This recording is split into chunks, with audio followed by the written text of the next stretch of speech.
Como eu vou fazer, acho que todo mundo aqui, Rafa, Vitor, Jadson, tem mais ou menos um conhecimento aí do Ágora, de como é que funciona, mas esse encontro de filme, só para, acho que nunca é demais falar, eu sempre faço um resuminho no começo da obra, eu abro para comentários iniciais, para quando falar, pô, o que achou, gostou, não gostou, já tinha assistido um filme parecido ou não, para depois a gente ir nas discussões e depois comentários finais e pum, acabou. Né? A ideia é que seja um negócio mais light, mais descontraído mesmo, porque é uma conversa, né? A gente não está pegando um texto acadêmico, vamos ler nas miúças. Então, sem mais delongas, deixa eu falar aqui da nossa obra aí, o First Reformed, em português, No Coração da Escuridão. Né? Então, vamos lá. Como é que começa o filme? Né?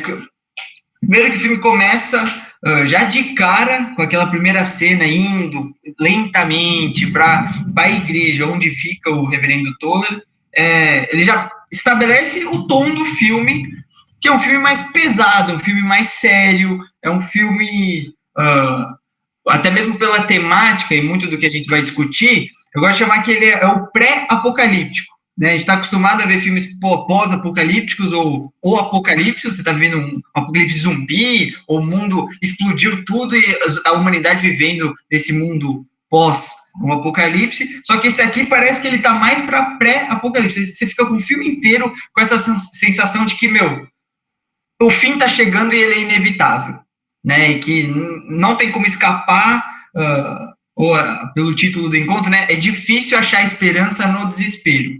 Né? Parece que, já com a estética do filme, tipo o Brasil em 2021, basicamente. O Jadson aí resumiu bem. Mas nessa primeira cena já deixa o tom, e aí a gente vai acompanhar esse personagem ao longo do filme aí, que é o protagonista, o papel daí, o que o Ethan Hawke, o ator faz, que é um pastor, né, o reverendo Toller, Ernst Toller, que é o nome dele completo, mas a gente chama ele de Toller o filme inteiro, que é um cara que está um pouco desiludido, está um pouco perdido na vida, é um alcoólatra, tem uma série de problemas de saúde que a gente não sabe muito bem. Numa parte do filme, talvez seja um câncer, talvez seja problema do fígado, por ele ser alcoólatra. Tem uma cena que ele está no banheiro, a urina dele está numa cor diferente. Então é um cara que está ruim. Vai escovar o dente, sai sangue da gengiva. Então ele não está saudável, não está bem. E isso porque ele tem uma história trágica aí, de vir de uma família mais tradicional americana, no sentido de enaltecer o exército, ter toda uma trajetória de não prestar o serviço militar, um certo nacionalismo, tudo isso que a gente vê muito na cultura americana, propriamente dita, de, não, meu avô foi soldado, eu fui soldado, meu filho tem que ser soldado também, para proteger a pátria, etc, etc, etc. O que acontece? Ele empurra o filho dele para ir nessa carreira militar, ou pelo menos fazer um alistamento aí, prestar, ajudar a sua nação, e o filho faz isso, né, não querendo, é importante ressaltar isso, ele não queria, mas ele é pressionado a fazer isso. Aí quando ele faz isso, ele é alistado, ele é mandado para o Iraque, e 6 meses depois ele morre. Né? Ele morre, e quando chega essa notícia para ele, isso destrói o casamento dele, a mulher também aparentemente era contra mandar o filho para essa guerra que não fazia sentido, que não tinha justificativa moral, nas próprias palavras do Toller, acaba com todo o relacionamento entre ele e a mulher. Né? Ele fica com essa sensação de que, eu mandei meu filho para morrer. Né? Eu pressionei meu filho a fazer uma coisa que lá na frente levou a morrer. Então, esse é o panorama do personagem, né? A gente fez o panorama do filme, que é esse pré-apocalíptico. O panorama do protagonista que a gente vai seguir ao longo do filme é essa história trágica de uma pessoa que está desiludida, mas que é acolhida pela essa igreja, pela essa igreja que a gente vai, que é a vida abundante, né, Abundant Life, que vai ter um pastor lá, que depois a gente conhece ele, que vai chamar ele para, vem fazer um serviço com a gente, vem se tornar um pastor, sabe? A igreja vai ter esse aspecto, pelo menos inicial, de acolhê-lo e de dar um rumo para a vida dele, né? Esse cara que está sem filho e está divorciado, separado, enfim. Então ele vai atuar ele vai estar aí atuando, a gente conhece ele atuando já como pastor dessa igreja, que é o título do filme, né, a First Reformed, que fica aí no interior de Nova York, e ele vai dando os sermões do dia a dia, missa de domingo, etc, todos esses ritos tradicionais da igreja cristã, e até que um dia está dando lá o sermãozinho dele, está fazendo o que ele sempre faz, um casal vem falar com ele, especificamente uma mulher, chama Mary, né, a Maria, e ela vem falar com ele e fala, putz, a gente está tendo um problema, meu namorado, marido, acabou de sair da prisão. Ela explica que o marido é um ativista, que ele tem, mais especificamente na pauta ambiental, né, de mudança climática, grandes corporações poluindo, todo esse papo, ele vai ser um ativista nesse aspecto, e ela fala que, pô, ele foi preso por causa do ativismo, só que agora ele foi solto, só que ele descobriu que eu tô grávida e ele não tá querendo que eu tenha esse filho, porque ele tá completamente desiludido com o mundo, né, ele tem um pouco essa sensação, que nem eu falei no comecinho, de que as coisas só vão piorar e não tem como achar esperança no desespero, né, então ele tá pressionando a Mary a fazer um aborto. Então, vai falar com o Toller justamente para dar uma guia, né? Para falar com ele, pô, conversa com ele, tenta mostrar uma certa esperança, faz ele sair dessa, né? Tenta ajudar ele minimamente aí. E o Toller entende ela, entende o que tá acontecendo, a gravidade da situação, e eles marcam aí um encontro no dia seguinte, ou alguns dias depois, ele vai lá na casa da Mary e do Michael, que é esse ativista, o cara que está completamente desiludido, e ele senta, aquela belíssima cena, que talvez seja a cena do filme, que ele senta num sofazinho, o Michael senta na cadeira dele lá no escritório, você vê na parede um monte de coisa sobre mudança climática, recortagem de jornal, ele tem uns quadros que mostram ativistas, inclusive que dá para conectar com a gente, porque são brasileiros, e são pessoas que viveram de verdade. Então, tipo, quando ele cita aquele José Ribeiro, não sei o que morreu na Amazonas, é de fato uma pessoa de verdade, então traz aqui para o nosso contexto, nós brasileiros. Então ele tem vários retratos de pessoas, ativistas famosos, que morreram na luta, fazendo seu ativismo. Então ele já estabelece todo esse personagem do Michael. E eles vão conversando, a conversa deles é basicamente se vale a pena eu trazer para esse mundo a minha filha. Ele supõe, né, que a filha não sabe se vai ser, mas ele supõe, vale a pena eu trazer para esse mundo que está na decadência, está indo para a destruição, a gente está poluindo, a gente não está cuidando dessa criação, que é a Terra, que também é uma criação de Deus, assim como nós somos. Vale a pena eu trazer minha filha para isso? Dado que lá na frente, quando tudo tiver ferrado, ela vai olhar para mim e vai falar, pô, você sabia que isso ia acontecer? E mesmo assim você me teve, mesmo assim você me trouxe, por que você fez isso comigo? Né? Quase que nascer seria uma maldição, né? Ela estaria amaldiçoada desde o nascimento. Né? E ele não consegue viver com isso, o cara está completamente desiludido, você vê a cara dele, completamente nervoso, não quer de jeito algum fazer isso, não tem esperança alguma com o futuro da humanidade. Né? Ele conversa com o Toller deixa entender, fala também uma das frases que deu a inspiração para o título do encontro, que é que o desespero e a esperança caminham de mãos dadas, que viver é saber lidar com a esperança e com o desespero ao mesmo tempo. Isso seria viver. Né? E que não tem como você fugir de um nem do outro, e não é porque você está mergulhado no desespero que você não pode perder, que não existe, não há luz no fim do túnel, alguma coisa assim, né? Mais ou menos a ideia resumida. E beleza, ele acalma minimamente, momentaneamente melhor, o Michael nessa parte, e combina de ficar visitando ele, conversando, fazer meio que uma terapia, assim, né? E conversando com ele para ver como é que as coisas evoluem. Conforme o tempo vai passando, ele vai conversando com a Mary, uma vez ele vai visitar a casa dela, que ela chama ele, que ela encontrou na garagem da casa deles um colete de bomba, né? Umas bombas assim, fabricadas na casa, assim, caseiramente fabricadas, E então, isso dá um susto, né? Porque, meu marido, ele chegou até a tal ponto da sua depressão, da sua desilusão, que ele está disposto a se explodir, fazer um ato aí possivelmente terrorista para provar um ponto, porque ele não vê mais sentido na vida, enfim, N motivos.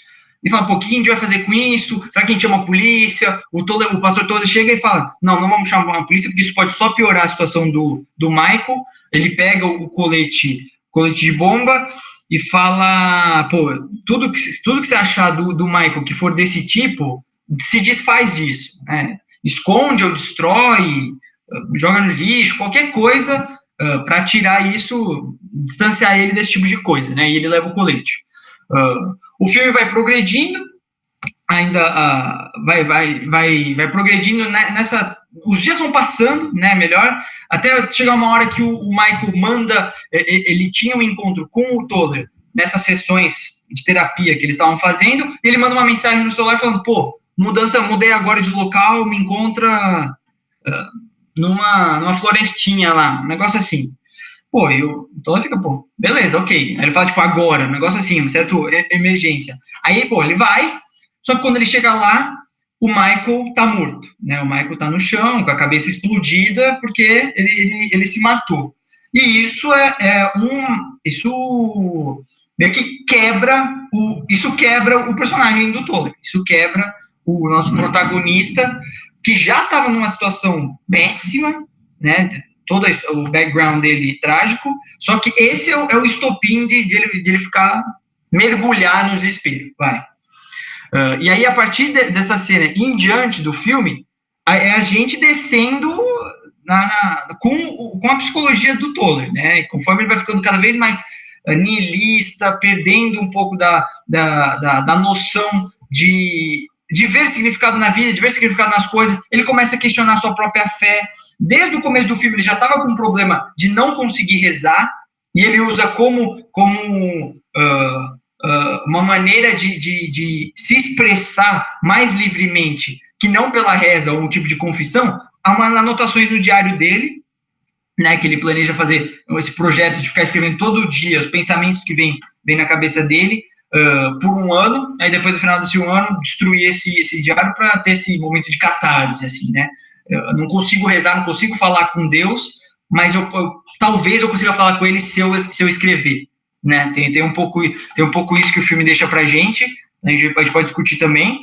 E então, beleza, o suicídio do Michael quebrou ele entra numa crise, começa a questionar tudo e todos, inclusive a religião dele, e só que no plano de fundo de tudo isso, também tá rolando os preparativos para uma festa, uma celebração de 250 anos da igreja, da First Reform. Então, tem várias cenas contando um pouco da história da igreja, que o órgão está quebrado, tem que arrumar, tem que trazer alguns turistas, ou pessoas visitantes, para eles comprarem souvenir lá, compra uma camisa, compra um bonezinho. Então, tem um pouco esse aspecto histórico, assim, da igreja. E só que quem está financiando, quem está patrocinando, quem vai patrocinar esse evento é um empresário, né, o Edward Balk, que é dono da Balk Industries, que é uma empresa de energia que, enfim, polui muito. Né? Ele que está patrocinando isso, e o que acontece é que quando o Toller ele encontra lá o Michael, depois de ter encontrado o Michael se matado, passa muito tempo, vai na casa da Mary e ele encontra um testamento do Michael, falando que, pô, eu quero que você jogue minhas cinzas num local lá X, que era um local onde estava completamente abandonado, só com lixo, um monte de barco enferrujado, pneu, plástico no chão, garrafa na água, completamente decrepitude total, que nem o Otávio gosta de falar, e ele queria que jogasse lá a cinza dele, lá no funeralzinho dele, para ele não vai ser enterrado, mas nesse rito de passagem também para falar adeus a ele. Então tem esse momento que o Toller junto com a Mary jogam as cinzas dele na água lá poluída. Então, mesmo em morte, ele continua sendo um ativista, tem um pouco disso que a gente pode falar. Só que o Edward Balk, que que estava patrocinando o evento, ele fica sabendo disso, né, pelo jornal, e ele fala, putz, pô, você está fazendo um movimento político, eu não quero que tenha nada político no evento da igreja, né? E ele fala isso com o pastor chefão lá da igreja, que o Toller fala várias vezes que, pô, não é para ter nada político. A Toller fala, pô, mas isso aqui não é político, isso aqui deveria ser, independente de ideologia, partido, todo mundo deveria estar preocupado com a Terra, né, com o planeta Terra, com o meio ambiente. Aí tem até uma troca meio engraçada que o Bob fala, não, mas é complicado. Aí o Toller fala, pô, para mim não é complicado. Aí, então fica esse puta climão de não poder se expressar, não poder, o Toller vendo que tanto as grandes corporações como a própria igreja, que foi quem acolheu ele, não está se preocupando com a questão de Deus, com a Terra, né?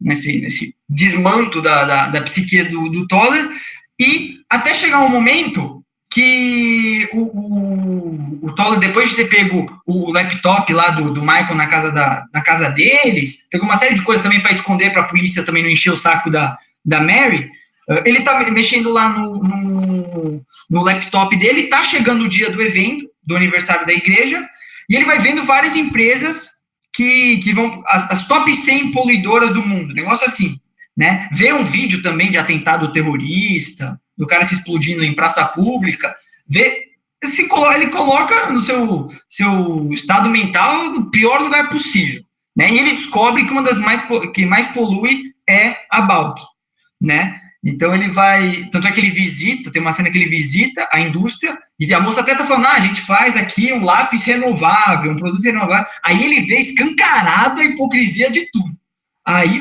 ferrou, porque aí talvez seja quando ele decide que ele tem que fazer alguma coisa sobre isso, né?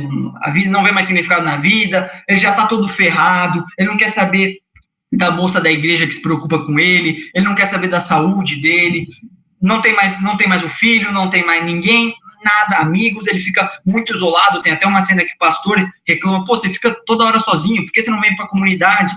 Então ele já está nesse estado, e ele decide que no dia do aniversário da igreja, ele vai vestir o colete e vai explodir tudo, né? Vai levar consigo o patrocinador lá, o empresário, o Balk, vai levar o governador, vai levar o prefeito, mas também vai levar o pastor chefão lá da igreja dele, da Vida Abundante, porque para ele todos esses caras representam isso, representam esse descaso que o homem teve com a criação de Deus, né? Então ele está decidido nisso. Um dia anterior, ou alguns dias anteriores, ele tem um momento aí com a Mary de uma certa intimidade, que ela deita em cima dele, olho no olho, nariz no nariz, boca na boca, para um momento aí que é quase etereal, assim, meio sonhos. Eles começam a levitar, assim, começam uma cena muito louca, mas deixa para depois, para a gente conversar. E aí chegou o dia, né? Chegou o dia, o filme termina indo já para o final do filme. No dia do aniversário da igreja, o Toller está completamente convencido, não, é isso que eu vou fazer, é isso que eu vou fazer. Tá todo mundo lá na igreja já prontinho para esperar ele fazer o primeiro, a introdução, né, que ele ia introduzir o governador, só que ele não tá aparecendo. Pô, não tá aparecendo. Aí a cena corta, a gente tá na casinha dele lá, ele já tá vestido com o colete pronto pro rolê. Só que ele vê na janela a Mary entrando na igreja, sendo que ele tinha falado antes para ela não ir. Pô, não vai no evento, vai lá para casa da sua prima, da sua irmã, que ela ia fazer um esquema assim, ia morar com a irmã. Não vai, só que ela apareceu. Aí falou, putz, tá, ele tira o colete, porque ele tem certo carinho, pelo menos nessa cena a gente sabe que ele tem um carinho pela Mary. E aí ele desiste de se explodir com as pessoas, para não ter que matar a Mary também. Por outro lado, ele opta por se matar tomando produto de limpeza, né? Que numa cena, no começo do filme, a gente vê ele limpando a privada, negócio assim, e aí ele ia tomar isso, ele vai servindo no copo, só que quando ele vai servindo no copo, ele olha assim, tum, na entrada da casa tá a Mary, ela acabou de entrar na casa. Aí, puf, aí ferrou tudo, ele decide não se matar naquele momento, pelo menos a gente não sabe, porque o final vai ser ambíguo, mas anteriormente ele tinha se enrolado de arame farpado, então ele está todo sanguentado, só que ele está com a roupa por cima. Então você só vê um pouquinho de sangue na roupa dele. Ele vai até a Mary, eles têm aí um momento, né, um momento, talvez esse seja o momento de catarse dele, que ele beija ela, né, o filme inteiro fica uma tensão entre esses dois personagens, e aí no clímax do filme termina no beijo. Eles ficam se beijando, a câmera vai virando, a câmera no filme inteiro fica muito parada, e só essa cena começa a girar assim, fica mais doida, e o filme corta para preto e acabou. Aí você fica tipo, pô, mas o que aconteceu? E aí o filme, aí o Paul Schrader, o diretor, fica, opa, aí é com vocês. Então, de forma bem resumida, eu pulei coisas, pulei alguns personagens, mas só para a gente já partir para os comentários iniciais, esse é o First Reform. Queria saber o que vocês acharam do filme, opiniões, comentários iniciais. Uma das coisas que eu mais gostei aqui, primeiramente, foi a sua apresentação, Felipe. Ficou muito boa a apresentação. Essa você não esperava, essa foi um contra-clímax. Mas parabéns pela apresentação, eu sempre gosto muito de lembrar do filme, né? Porque eu assisti semana passada aí, então a gente acaba esquecendo alguns fatores, a gente vai esquecendo algumas coisas que são legais de serem lembradas. Mas eu acho que uma frase que resume o filme, assim, praticamente da primeira parte até os últimos 2 minutos de filme, que tem aquele lampejo, né? Que tem toda aquela iluminação que vem do beijo, né? Aquela fonte de vida normalmente, é aquela do Camões, que é justamente o caminho de vida nunca certo, né? Que aonde a gente põe a esperança, a gente nunca vai ter a segurança. Então, tipo assim, por mais que a gente pense que a igreja ali, tipo assim, eu acho que isso é uma das vibes do filme, assim, eu acho que tem um pouco dessa vibe. Que, tipo assim, uma pessoa que é apropriadamente contenedora de segurança, né? Tipo assim, pô, existe figura mais segura para um cristão ou para algum religioso do que o seu dirigente espiritual? Não existe. Mas é engraçado que é paradoxal tudo isso por causa que o próprio dirigente espiritual, ele não é, tipo assim, um exemplo claro de felicidade e tampouco de segurança em vida. Então, tipo assim, é isso que é muito engraçado. Por causa que, tipo assim, a pessoa que buscou ajuda no dirigente espiritual foi aquela que trouxe o espírito novamente àquele que estava sem espírito. Entende? Tipo assim, que foi justamente ali o cara, o gordinho lá que eu esqueci o nome, que se matou. Então, ele justamente, ele trouxe de novo a vida espiritual, cara, que o Ethan, na verdade, né, que o pastor, pegava e ficava promovendo todos os dias. Então ele pegava e promovia esperança, ele pegava e promovia a figura salvífica de Cristo ali todo dia, mas ao mesmo tempo que ele promovia tudo isso daí, o coração dele estava completamente apostasiado, né, estava sem fé, ele estava cansado. Então, tipo assim, a vida dele já era... É isso que é legal ao longo do filme, assim, você vai vendo como a vida dele é absurda, né? A vida dele é exatamente o paradoxo daquilo que ele prega, a vida dele é exatamente o contrário daquilo que ele fala. Ele é um cara triste que foi descobrindo a vida com uma pessoa completamente, como eu posso dizer, inesperada, né? Tipo assim, ele conseguiu tirar do inesperado uma coisa que foi muito frutífera, foi uma primavera, foi muito legal isso no filme, sabe? Tipo assim, quando ele pega e meio que, tipo assim, tem um relacionamento com a Mary, né, por mais que não seja um relacionamento amoroso, mas ele tem um amor filos por ela, né, ele tem aquele amor de amigo por ela, você vai vendo ali, cara, que, tipo, depois desse amor ele se torna um amor eros, assim, sabe, tem essa transposição do amor no final do filme, mas só que, tipo assim, enquanto não tava, sabe, existia esse redescobrimento espiritual vinculado à figura de Mary, isso é muito legal, assim, sabe, isso foi a coisa mais da hora que eu achei no filme, que eu achei mais massa, foi justamente o fato de alguém que é propriamente um contenedor da esperança, como eu falei, é uma pessoa completamente desesperançosa. Ele precisava de um diário para falar consigo mesmo, porque ele não tinha onde fugir. Como é que um pastor vai ser triste desse jeito? Ele está fora da presença de Deus.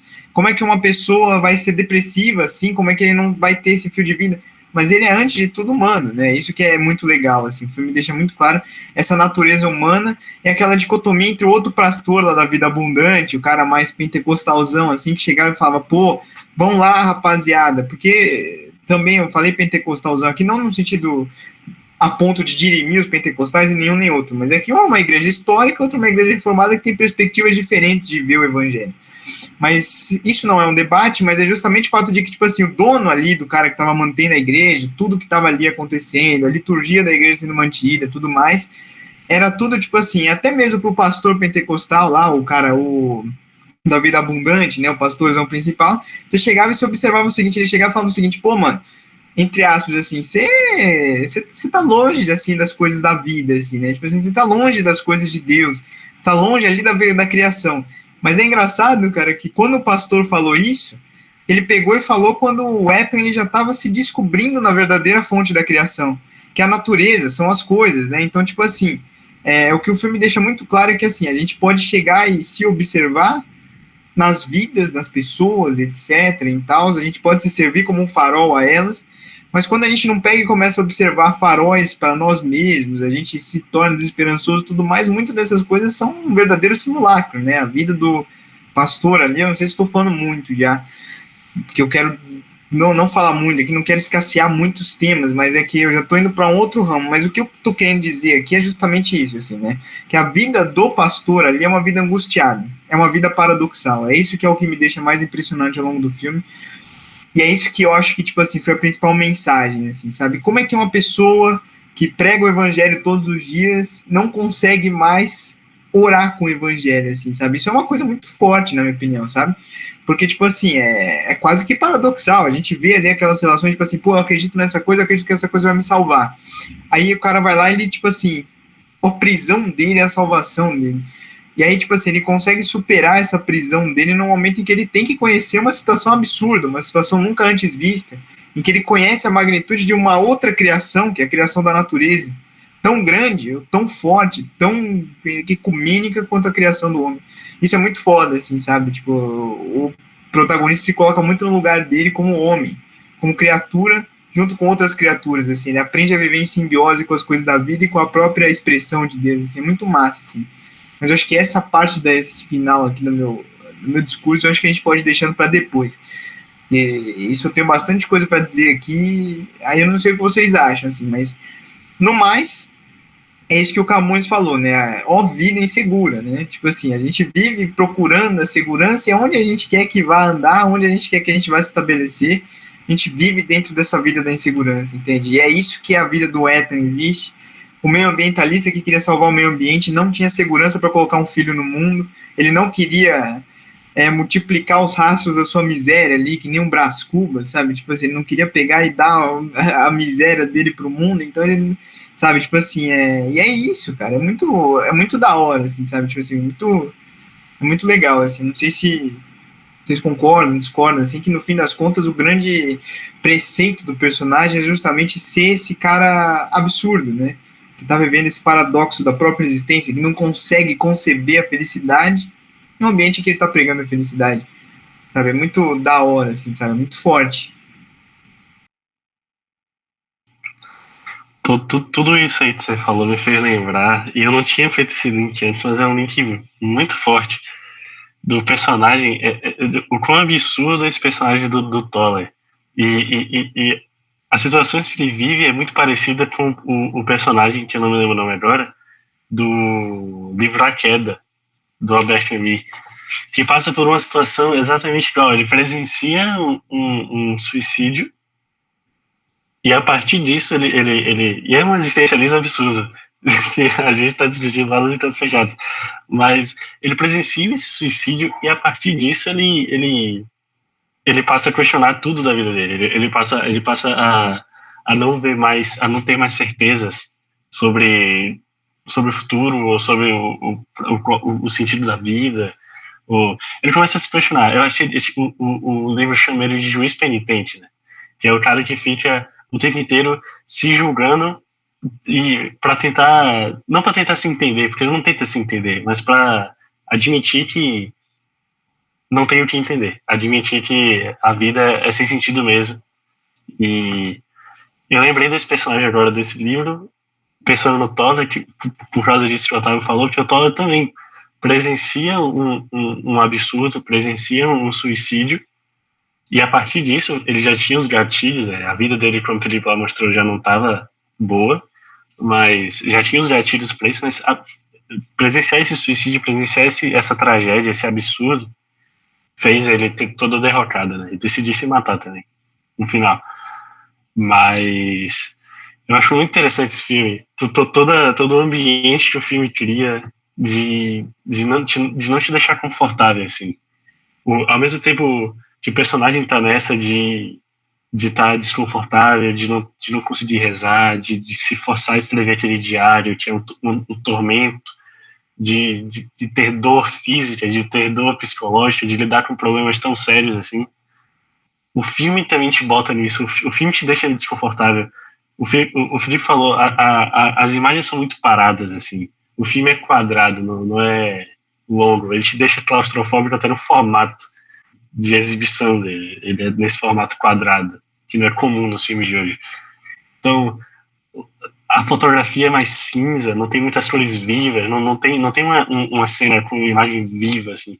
Eu lembro de uma cena só, que é já com o Toller muito perturbado, ele já tinha tido suicídio, e ele volta no lugar, depois do funeral, ele volta no local do funeral, que é ali no Rio, às margens da indústria da Baltic lá, e é uma cena que o céu tá roxo, assim, e tá uma coisa super bonita, é uma cena cinematograficamente, assim, muito bonita, mas tem uma das poucas cenas do filme que tem uma cor, assim, de destaque. O filme é muito cinza, muito preto, branco, não tem muita saturação, assim, e nessa cena, talvez seja o ponto de virada do personagem ali, que ele vai numa madrugada, e o filme dá a entender que ele passou a madrugada inteira ali. Não sei se dormindo, se refletindo, se fazendo as duas coisas, a gente não sabe o que ele faz, mas o filme dá a entender que ele passa toda a aurora ali do dia ali. E talvez essa aurora tenha sido uma aurora da mente dele também, de ter mudado tudo. Tanto no filme quanto no enredo do personagem, é ali que muda tudo. Então, que ele vai decidir usar o colete, que ele vai decidir fazer esse atentado, enfim. Então, o filme dialoga muito com a história que ele está contando. O cinema do filme dialoga muito com o enredo. E eu acho que os filmes mais ricos fazem isso. E ele é muito raro. Aquele com tanta excelência que nem o Post Freire fez. Então, para mim é um filme muito bom de verdade. Em todos esses aspectos. Eu acho que... Pode falar, Gil, pode falar. Quer falar, Gil? Se quiser... Não, eu só ia complementar essa parte, tipo, da parte, como a forma do filme complementa o conteúdo, né? Uma coisa que você falou que me fez lembrar é a trilha sonora do filme. O filme é muito quieto, né? Acho que até a partir da segunda metade do filme, talvez pós suicídio do Michael, ou quase chegando no estopim lá que ele usa o traje, que não tem quase nada de música, é só som do ambiente, e quando tem música, é sempre uma música meio, sabe, tipo, são sons super mega graves, assim, tipo, para você mergulhar na psique do Toller, né? Ele, pô, no quarto dele, nem você falou, né? Claustrofóbico, o quarto mal iluminado, às vezes só tem uma velhinha, uma luzinha, aí ele todo dia na labuta, ele lá escrevendo o negócio, aí não consegue escrever. Então, acho que é bem legal isso, como todo o filme, tipo, o filme é claramente feito por alguém que entende cinema, né? Acho que, em suma, é isso, porque, pô, o Paul Schrader, ele é um colosso na indústria de cinema, ele é historiador de cinema, né? Ele é o cara que escreve, além de participar da criação de filme, escreve livro sobre a história do cinema. Então, pô, esse cara, no mínimo, alguma coisa de fazer cinema ele entende, né? Então, pô, tudo é muito afinado, assim, sabe? Tipo, na medida certa, sabe? Os nomes das coisas, pô, o título do filme, que faz paralelo com o nome da igreja, mas também que faz paralelo com o próprio personagem do Toller, que é o primeiro a se reformar dentro da igreja dele, o primeiro a perceber, não, pô, gente, a gente tem que se preocupar com o meio ambiente é a criação de Deus, né? O simbolismo da Maria, pô, ela chama Maria, ela vai ter um filho, a própria atriz, isso é fun fact legal, a própria atriz estava grávida quando gravou o filme, então tem tipo, cada coisinha do filme, tipo, se tem alguma coisinha que tá lá de propósito, sabe? Isso é muito legal, isso é muito bacana para ver como isso, porque isso enriquece muito o que você sente no filme, né? Você já começa mal no filme, né? Porque nos primeiros 15 minutos a gente já falou de o mundo vai acabar, eu quero abortar minha filha, eu sou alcoólatra, sabe? Tipo, só temas pesados Mas vai aumentando, né? Sem ser um negócio explícito, violento, nojento, assim, que você fala, pô, não sei se eu tô afim de assistir, mas é um negócio muito mais psicológico, sabe? É a cor, é o som, é os movimentos. Então, acho que, tipo, esse ponto que você destacou, João, é bem legal, cara. Bem legal para se pensar as temáticas do filme também. Um ponto que eu achei, assim, que foi, eu acho que o ponto mais, como eu posso dizer, mais contundente, assim, do filme, assim, que foi o ponto que eu mais, entre aspas, assim, prestei atenção, né? Porque é claro que à medida que a gente vai estudando, o Felipe tem uma intuitividade seletiva sobre uns assuntos, eu tenho a minha intuitividade seletiva sobre outros, e assim vai. Mas o ponto que eu mais observei, assim, foi a relação do Toller, né, do reverendo, com Deus, cara. Isso que foi uma das coisas mais impressionantes ao longo do filme que foi acontecendo, assim. Porque se a gente for observar, assim, o que acontecia? No começo do filme, a relação dele com Deus era puramente legislativa. Era costumeira, assim. Ele tinha que pegar e seguir a legislação dele ser um reverendo, e sendo reverendo ele tinha que chegar a fazer as homilias diárias ali, né, que não é bem homilia, mas sim é um pastoral diário ali, é um devocional diário que fazia. Aí ele chegava, fazia lá o pastoral diário dele, pegava, falava, ajudava a galera, voltava para casa, bebia, chorava, escrevia. Entende? Era esse a grande rotina dele, sabe? Mas o que foi que aconteceu? Ele se confrontou com essa visão dele de mundo, que é justamente aquela visão, né? Porque quando o cara que vai se matar, que eu sempre esqueço o nome dele, eu sou ruim com o nome, eu vou continuar falando como um indivíduo que vai se matar, um ambientalista suicida. O ambientalista suicida, lá quando ele vai lá, ele chega para ele, o esposo da Mary, e fala com ele, eles têm uma conversa longa, e eles marcaram de conversar, e conversando ao longo dos dias, né? Aí nisso aí, o reverendo completamente imbuído desse contexto, dessa apostasia, né? Quando eu falo apostasia, é essa relação mais legislativa do que de coração com a fé. Ele tá ali preso dentro dessa relação, tá ali dentro desse cárcere privado, ali tá dentro dessa alienação, como a gente diria, tratando a fé ali como objeto, sendo tratado por ela como objeto, né? Era uma via de mão dupla. Aí ele chegou, foi lá conversar com o cara, aí o cara chegou e falou o seguinte: Deus algum dia vai perdoar a gente? Aí ele pegou e deu aquela boa e velha resposta pronta. Aquela boa e velha resposta o seguinte: pô, Deus criou a gente para ter uma missão. Ele não deu bem essa resposta, mas ele deu uma resposta bem paradigmática, assim, sabe? Ele pegou e deu uma resposta assim, não, Deus ele criou os seus frutos para que a gente consiga reconhecer a criação e para que a gente tenha amor. E aí dentro do amor, nananã. E a resposta dele foi uma resposta assim. Mas o que eu percebi quando ele deu essa resposta não foi na fala dele, mas sim foi no vazio do olho. Entende? Porque é aquela boa e velha coisa, né? O olho é uma janela da alma. Já diria uma pá de filósofo aí, tem até um texto da Marilena Chauí cujo nome é esse, Olhos, Janela da Alma. E aí que ela pega e, tipo assim, exprime todas as relações oculares da alma com o olho em vários filósofos aí.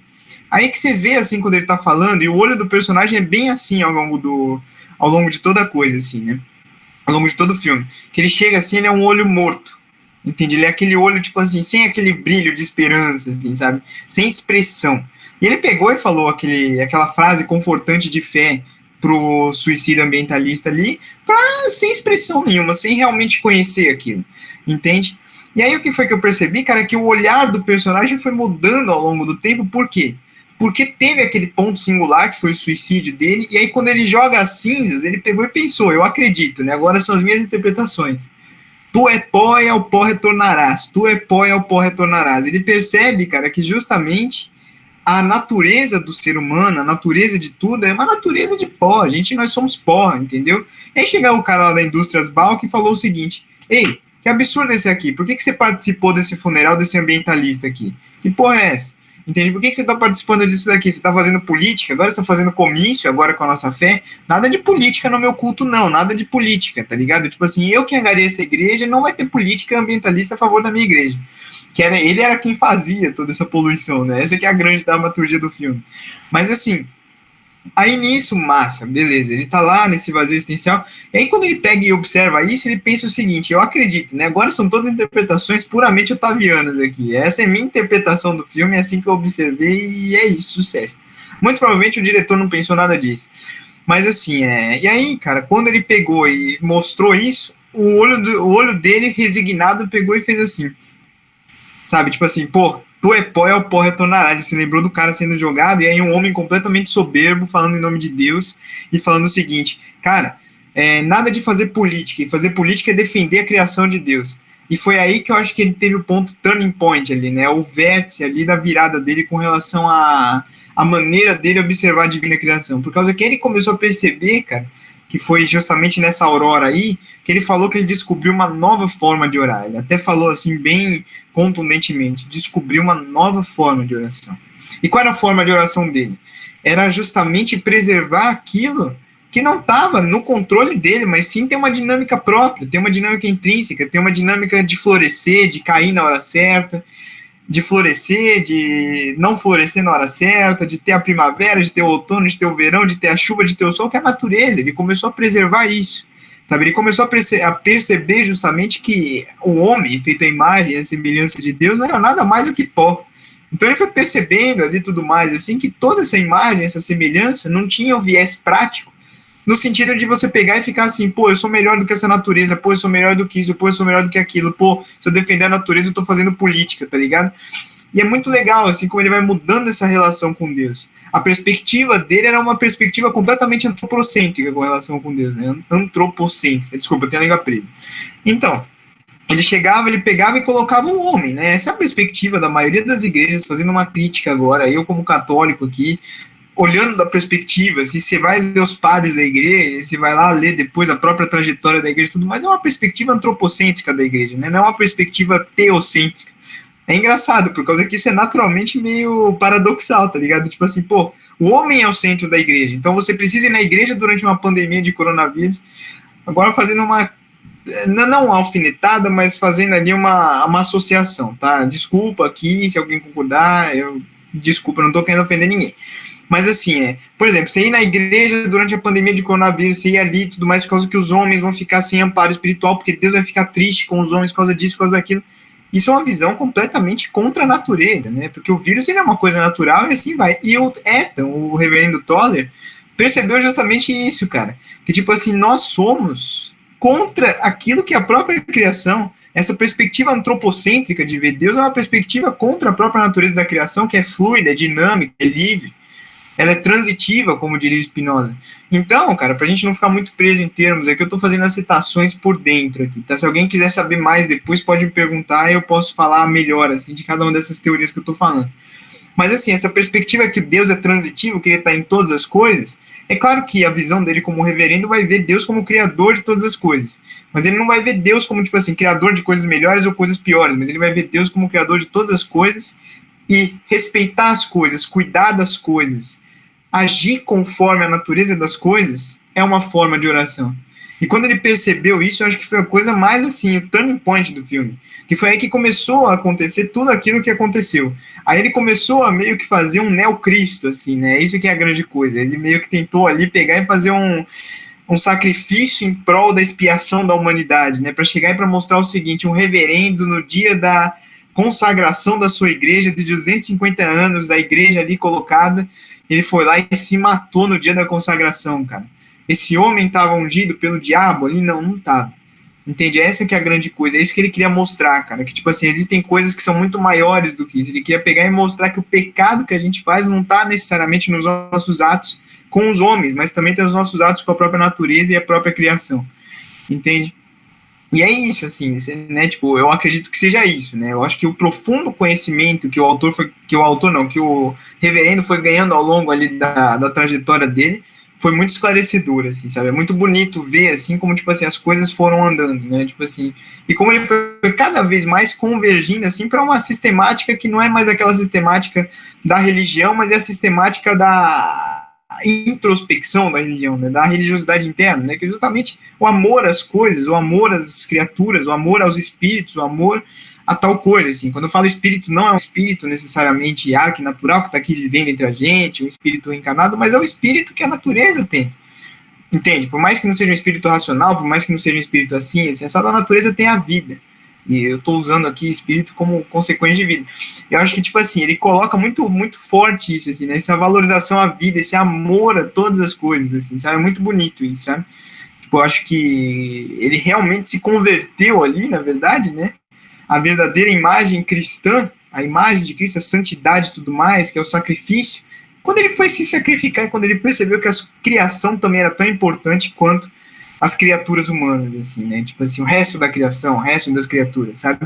Eu acho que isso é muito da hora, assim, sabe? Tipo assim, eu acho que tem muitos pontos, assim, que a gente pode até observar em consonância com a Bíblia.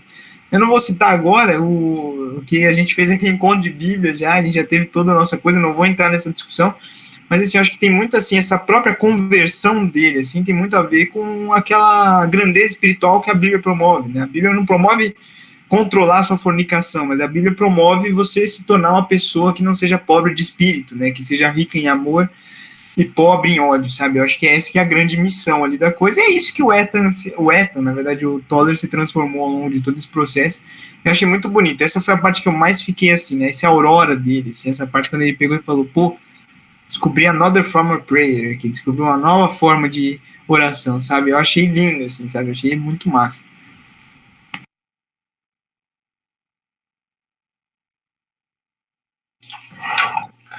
Eu concordo, eu concordo. Pô, se eu for falar alguma coisa, Felipe, pode falar. O que eu ia só comentar disso que eu tava falando é que foi uma relação aí que o diretor fez que eu nunca tinha visto. Eu nunca tinha visto ninguém relacionar. Eu não sei se é uma coisa comum e eu nunca vi, ou se é realmente inusitado, que é essa relação de religião e ambientalismo. E sem ser panfletagem, sabe? O filme não parece ser uma propaganda ambientalista. Nem o diretor parece tá falando com muito viés, nem nada disso. O filme só pôs em discussão uma coisa que é muito interessante, realmente. Que é isso tudo que o Otávio falou, que é a relação do homem, de Deus com a criação dele, que é além do homem. É todo o resto também. Tem aquela cena que é muito forte do Toller conversando com o líder da igreja esqueci o nome, do grande conglomerado lá, que era o outro pastor, que era meio que chefe dele, e ele falando que, tipo, a gente é a criação de Deus, mas tudo o resto também é criação de Deus. Essa planta, essa cadeira, essa madeira, tudo isso aqui é Deus. Se Deus é isso tudo, e a gente não pode pecar contra o nosso irmão, a gente também não pode pecar contra as outras criações de Deus. Então, eu achei isso muito doido. E nunca tinha visto ninguém falar sobre isso, sabe? Até porque talvez tenha alguma coisa. Não sei, eu nunca vi ambientalistas falando de religião e também nunca vi religiosos falando sobre ambientalismo. Esse filme meio que converge essas coisas de uma forma que, para mim, foi inédita. Mas eu achei muito interessante. E eu fico pensando, será que essa vai ser uma nova forma de ver a religião no futuro? Tipo, o mundo com todos esses problemas ambientais e com todas essas discussões cada vez mais em pauta e cada vez mais relevantes. Será que vai ter uma virada de chave aí na igreja? Seja católica ou protestante, não sei, mas numa forma de ver o mundo que seja possível trabalhar com essas duas coisas. Eu achei que talvez esse filme seja muito visionário, sei lá, daqui a 80 anos, esse vai ser um assunto super discutido na época, vai ser super atual, vai ser uma coisa normal. Eles vão olhar, pô, lá em 2018 teve um filme que falou sobre isso. Nossa, como assim alguém estava pensando nisso lá atrás? Talvez seja uma coisa meio visionária, assim. Eu também não, talvez nunca tenha, mas eu achei muito interessante isso, muito, muito louco. Acho que talvez não seja uma coisa visionária, só um fator assim, mas eu acho que talvez seja uma volta.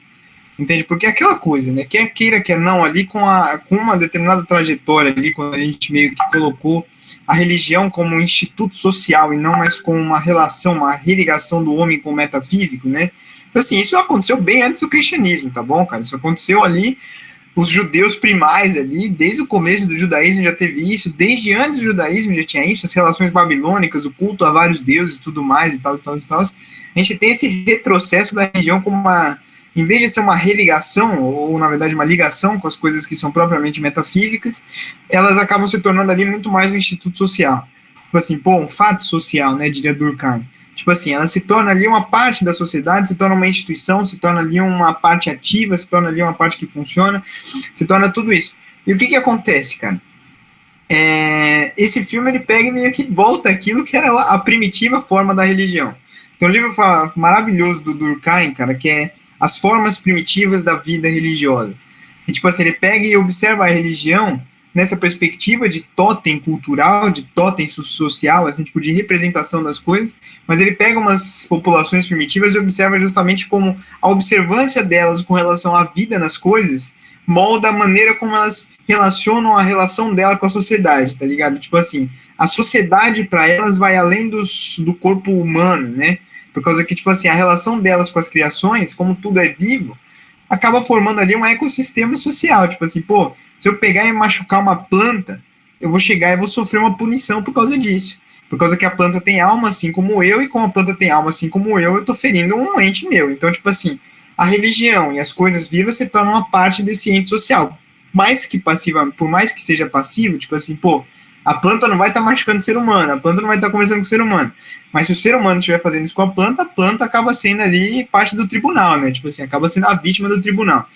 Então, tipo assim, acaba sendo uma relação meio social, assim, né? Tipo assim, mais do que uma mera relação de ecossistemas, de regulação ambiental, é uma relação de tratar a coisa viva como coisa viva. Essas são aquelas perspectivas chamadas de animistas, que vê a alma nas coisas e tal, e é isso que o Durkheim observa nesse livro, As Formas Primitivas da Vida Religiosa. É um livro lindo, difícil pra cacete de ler, tem muita metodologia antropológica, sociológica, tem vários métodos de abordagem, método científico de abordagem e tudo mais, mas assim, é lindo observar assim, justamente essa questão, né? Então, se as pessoas, né, se os futuros cristãos ali, porque, tipo assim, tem várias religiões aí que hoje em dia já observam essa perspectiva mais terra, assim, né? Se você vai, por exemplo, num terreiro de Umbanda, é terreiro porque você está pisando na terra. Terreiro de Candomblé é terreiro porque você está pisando na terra, tá ligado? Assim como, sei lá, perspectivas xamânicas, pegar e cristãos, desculpa, errei. Mas é, aquela coisa, tô assistindo muito. Tô assistindo muito. Meu pai tá me mandando muito daquelas fake news de WhatsApp, assim, sabe? Eu tô ficando meio enviesado pela gramática da coisa, assim. Mas só que, tipo assim, os cristãos, assim, talvez, assim, com esse filme, não sei, ou não só com esse filme, né? Na verdade, não é com esse filme. Muito pelo contrário, talvez em algum processo, assim, talvez como parte de uma advertência e tudo mais, eu já vejo observando, assim, maiores iniciativas com relação ao cuidado da natureza e tudo mais, que é justamente você pegar e, tipo assim, valorizar a criação como criação também de Deus, como magnitude de Deus e tudo mais. E é isso, assim, sabe? Tipo, eu acho que tem bastante disso também, mas eu acho que isso é um plano futuro, né? Essa volta, né? Não seria uma revolução, entende? Seria na verdade, seria uma reevolução, entende? Seria uma, tipo assim, já evoluiu, aí a gente vai evoluir de novo, sabe? Tipo assim, a gente evoluiu, retrocedeu e agora estamos voltando onde a gente estava, entende? Tipo assim, E eu acho que seria isso, assim, só fazendo esse adendo aqui. Agora, só isso que eu queria comentar, assim. Bacana. Queria ouvir do Lucas, Vitor, Amanda, Rafa. O que vocês acharam, assim? Já tinham visto o filme anteriormente, assim? É, não, eu vi, eu não gostei, nunca tinha visto. É que eu só tenho que admitir que às vezes eu fico com um pouco de vergonha, só que eu não tenho muito a base filosófica, assim, a minha base é mais besta, eu fico meio tipo. Mas o que eu percebi, assim, do filme, uma coisa que me deixou, né, meio. Eu achei curioso, que foi até uma coisa que o Otávio falou no começo, né, que eu acho engraçado de que, assim, nós seres humanos, né, eu falo eu também, mas enfim, que refletindo, tipo, muitas vezes a gente joga, aí tem esse negócio de jogar esperança, né, nessas coisas que, tipo, a gente não tem o controle e a gente joga muita esperança. Por exemplo, o cara ele jogava muita esperança dele na igreja, muita esperança dele no filho, na família, e eu acho engraçado que, tipo, isso ao mesmo tempo nos dá um sentido de vida, né, de tipo, pô, a gente, isso daqui, beleza, eu vivo por causa da minha família, por causa da religião, e beleza, tipo, você só vai seguindo. Só que na hora que isso daí, tipo, se desfaz, é assim, é momentâneo, que nem ele disse, na hora que ele conversa lá com o cara, e aí ele fecha o olho, assim, tipo, na hora, tipo, simplesmente você quebra, assim, é uma desilusão muito forte, né? E é muito impressionante ver essa coisa de desilusões, assim, e uma coisa que, tipo, não é uma crítica ao filme que eu vou fazer, né? Mas que eu vejo até eu também fazendo isso, que eu não sou uma pessoa muito religiosa, mas que eu vejo muito muitas vezes quando as pessoas vão fazer essa crítica de você acredita numa coisa que meio que não existe, não sei o quê, as pessoas usam muito o exemplo de religião. E eu falo isso até eu, assim, foi o que eu falei, eu não sou uma pessoa que acredita, enfim. E eu acho engraçado que isso, cara, tem tantas pessoas que falam isso e tipo, em compensação acreditam em coisas também que, quando você para pra pensar, são coisas tão bobas, tipo, pra dar um exemplo mais bobo possível, assim, enfim, eu acompanho o BBB, né, e eu acho muito engraçado que tem umas pessoas que elas, assim, elas veem o negócio com uma torcida e com, tipo, nossa, elas criam uma paixão por uma pessoa, porque elas acham que, nossa, é isso. Aí a pessoa faz uma cagada e você vê, tipo, a pessoa desiludindo, aí é engraçado que às vezes a pessoa ela tenta até não, mas, sabe, ela tenta defender de todo jeito. E eu acho engraçado que, tipo, todo mundo faz isso. Eu também faço isso, por exemplo. Eu gosto muito de assistir futebol, aí eu vejo futebol, e sabe? E quantas vezes eu chego, você não fica totalmente desiludido, porque, sei lá, meu time perdeu, e eu falo, porra, meu time perdeu, sabe? Uma puta coisa besta. Mas, enfim, eu achei isso muito curioso desse filme, né? De, tipo, mostrar que a gente tem esse negócio que, assim, esse negócio do pó a gente poderia usar de duas maneiras, né? A gente acaba criando desde pequeno essa coisa de cria, de que, pô, a gente tem alguma coisa para viver, só que quando a gente descobre esse negócio do pó, a gente meio que desilude completamente. Só que eu acho engraçado que, tipo, às vezes se a gente talvez usasse esse mecanismo ao contrário, poderia nos fortalecer, sabe? Tipo, sei lá, tipo, às vezes na faculdade, assim, sabe, você vai muito mal, ou você faz alguma coisa assim, e você fica tipo, caramba, ferrou, vou formar uma faculdade e tal. Só que se você começa a utilizar esse negócio, né, tipo, que às vezes até eu gosto de usar com meus amigos o exemplo, aquele exemplo lá do que vai pegando o planeta Terra, vai aumentando, vai aumentando, vai aumentando, e tipo, você vê, tipo, o planeta Terra não é nada, e você já não é nada dentro do planeta Terra. E aí, tipo, você fala, pô, dou uma proporção gigantesca pra isso, e tipo, nem é tanto, sabe?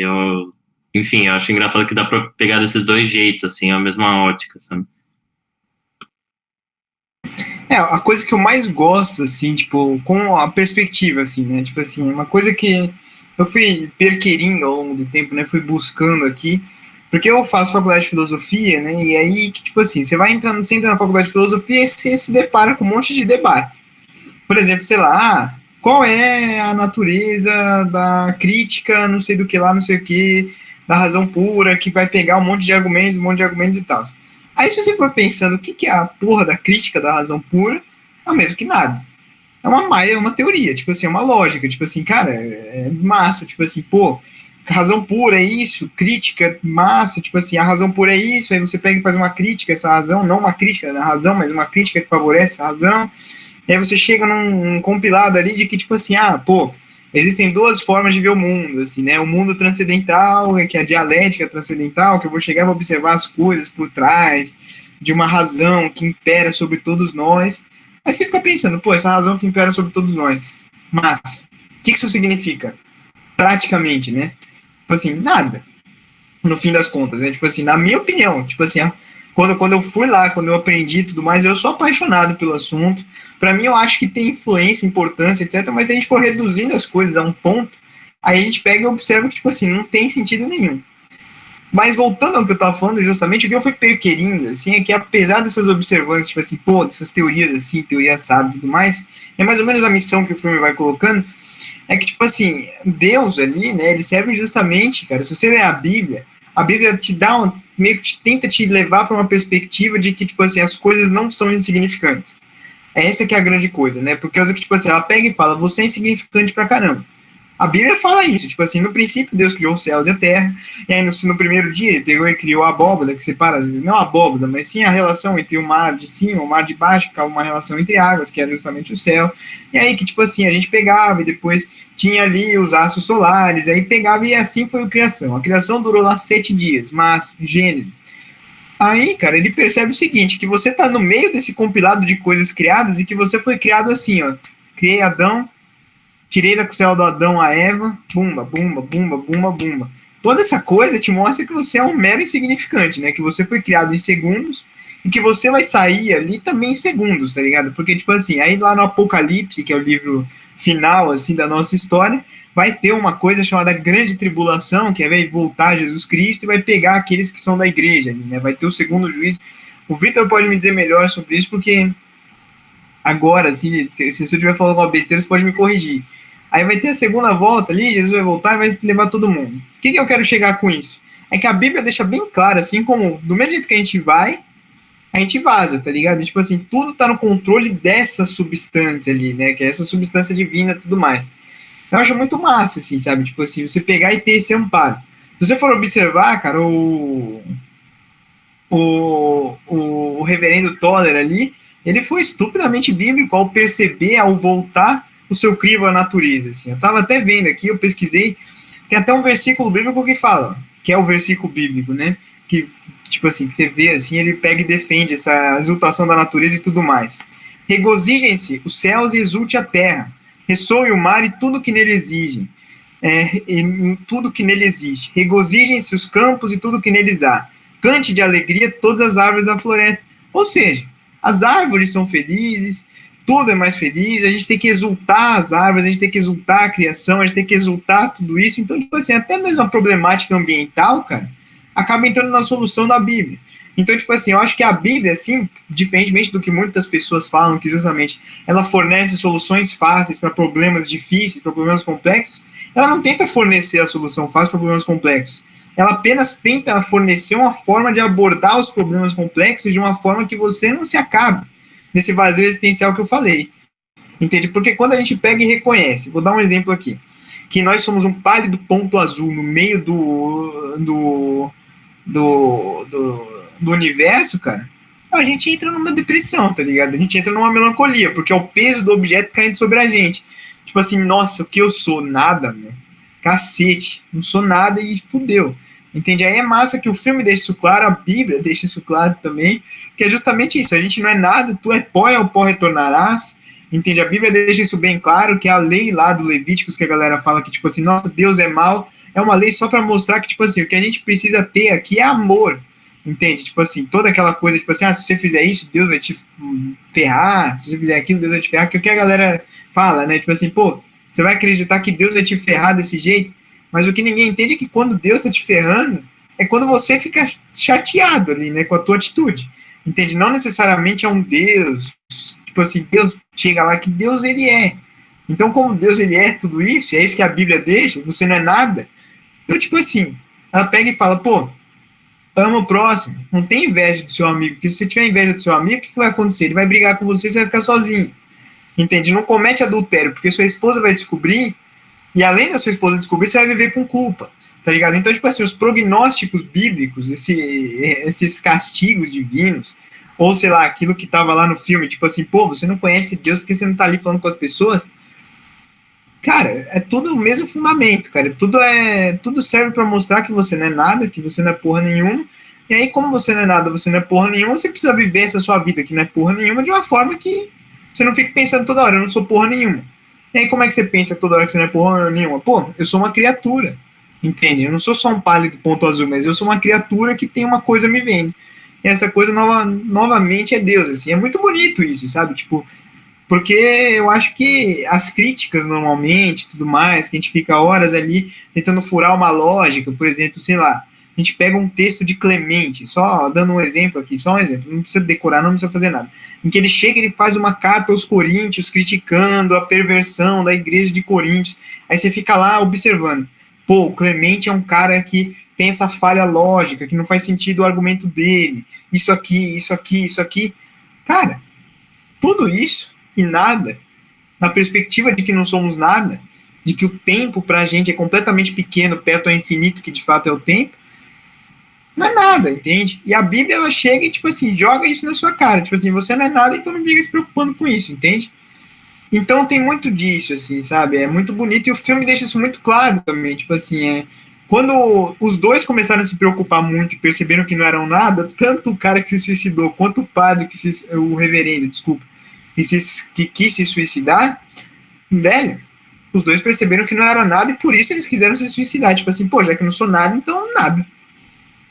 Sabe, eu acho que tem esse fundamento maior aí, sabe? Tipo assim, eu acho que tem muito disso, tipo assim, esse perceber que não é nada, entende? Porque você perceber que não tem solução, né? Tipo, eu acho que tem muito disso, assim, muito bem colocado, Rafael.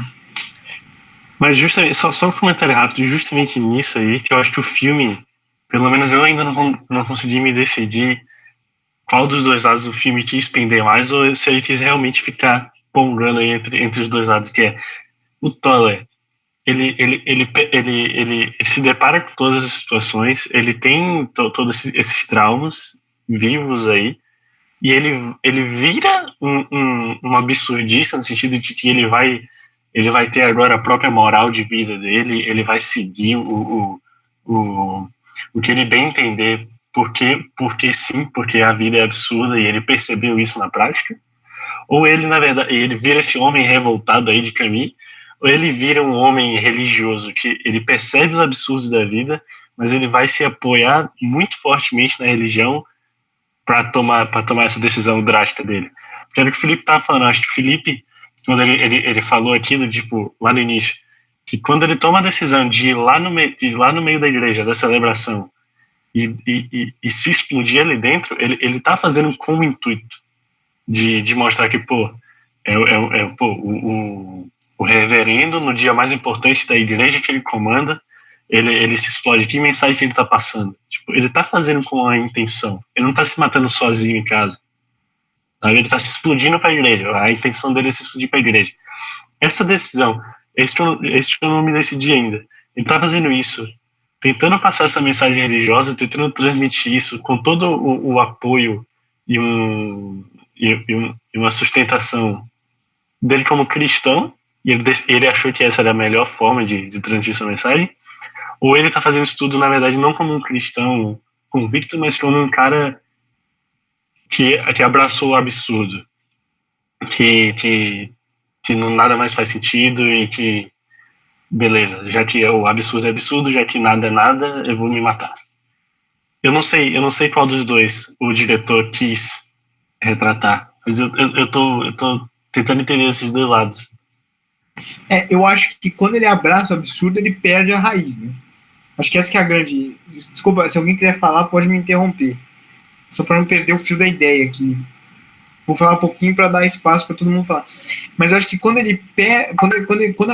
indivíduo se torna um indivíduo absurdo, ele perde a sua raiz, né? No fim, assim, tipo assim, de tudo, tipo assim, é isso, ele perde ali a raiz que ele tinha, entende?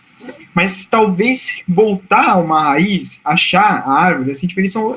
Um homem absurdo é um homem que não consegue se fiar em nenhum lugar. Vou dar um exemplo para você. O Meursault, que eu mencionei lá no encontro fechado, e para quem não estava no encontro fechado, o Meursault é justamente um personagem do Albert Camus também, que é aquele filósofo do absurdo, que o Johnny falou, e aí que justamente esse mesmo filósofo do absurdo tem um livro chamado O Estrangeiro. Por que o nome do livro é O Estrangeiro? Por causa que o homem é o homem cuja existência está fora daquilo que é natural dele. Então, na verdade, tipo assim, ele está fugindo daquilo que é a terra dele, né? Então, tipo assim, ele acaba povoando a terra da indigência. Então, ele perde completamente a sua natureza de gente, sabe? Tipo assim, pô, é um homem que não se reconhece mais. É um homem que não reconhece o sentido da sua existência, é um homem que não tem onde caber a sua existência, é um homem que existe sem de fato estar vivendo, entende? É o que existe, mas não o que vive, entende? E é isso que é muito foda. É aquele que existe, mas a existência dele é vazia. E aí, cara, dentro dessa perspectiva, o que acontece? Você consegue ver uma objetivação ali da vida do Meursault no final do livro, que tem um julgamento, aí que o cara é preso, ou tem um suicídio, alguma coisa assim, não me lembro muito bem, aí que o cara chega e fala assim, pô, mano, quando eu vi aquele cara sendo julgado, quando eu vi aquele cara se suicidando, alguma coisa assim, não me lembro, agora eu tô misturando tudo. Aí ele chegou e falou assim, eu acho que eu comecei a dar um sentido pra minha vida. Entende? Ao longo do livro inteiro ele vai demonstrando o seguinte, tanto faz, foda-se, eu não ligo, isso, aquilo. Ou seja, ele está desterrado, ele não tem pé, ele não tem raiz. E aí quando ele vê algum caso ali que absorve, ele faz ele ser absorvido, que seja lá qual vai ser o significado daquele suicídio para ele. É superação da morte da mãe, que a mãe dele tinha morrido na história do livro. Fez ele superar a morte da mãe dele. E aí ele superar a morte da mãe já foi a solução da vivência dele. Então, tipo assim, ele estava vivendo sem existência porque ele tinha um propósito, superar a morte da mãe. Tá ligado? Tipo assim, eu acredito, assim, ele tinha esse propósito. A falta de existência dele foi causada por uma coisa. Assim como a falta de existência do reverendo Toller. A falta de existência dele foi causada pelo fato de que antes a fé ajudava ele. Por isso que chama Fé Corrompida em português, o nome do livro, na verdade. É Fé Corrompida, aquele resto do nome. Tipo assim, e aí o que acontece? O nome do filme chama Fé Corrompida porque, tipo assim, antes ele tinha uma determinada fé, tá certo que ele foi ali, ele procurou essa fé por causa que foi a único amparo que ele teve para a morte do filho dele, para desculpabilizar a cabeça dele ali da morte do filho. Foi uma desculpabilização inócua, né? Foi uma desculpabilização inútil, que ele acabou ficando com essa culpa, mas melhorou a situação dele. Mas o que foi que aconteceu?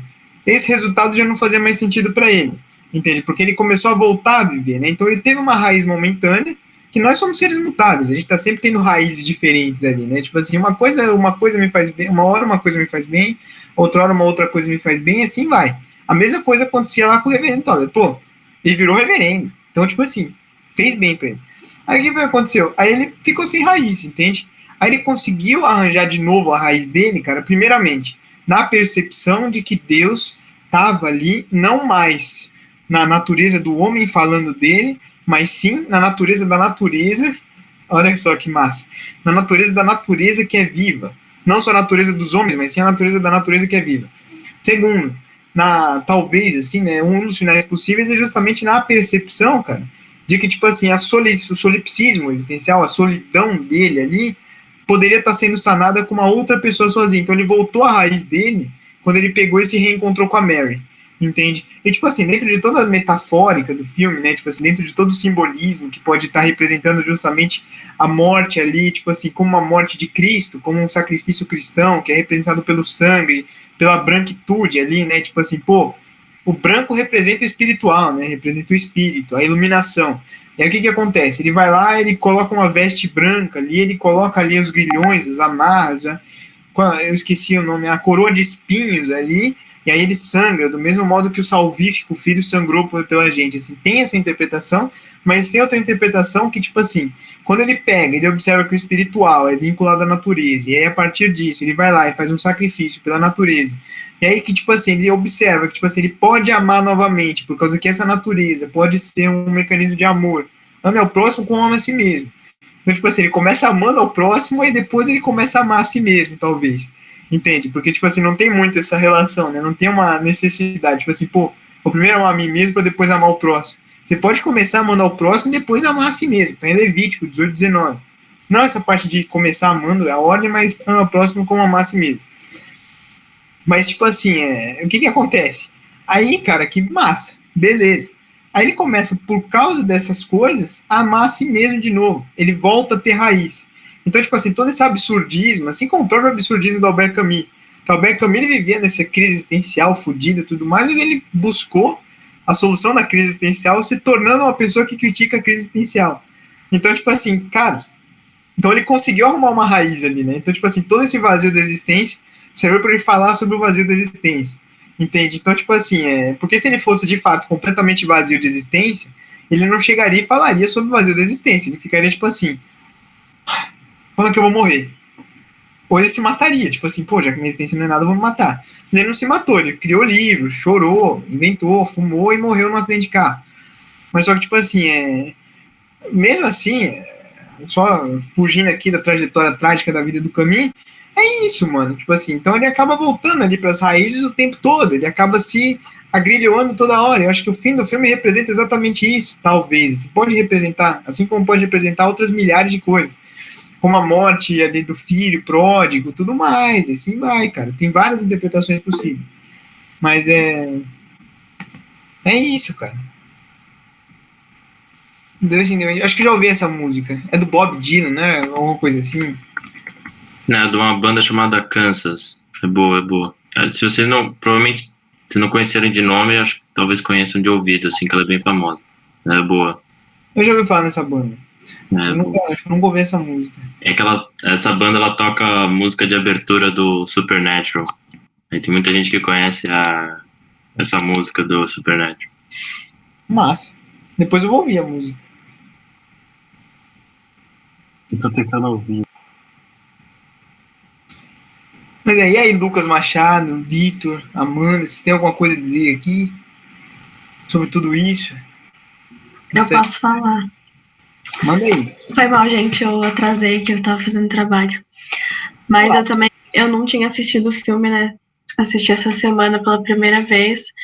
Eu gostei bastante, assim, mas nossa, me incomodava muito, porque, sei lá, eu sentia essa angústia o tempo todo.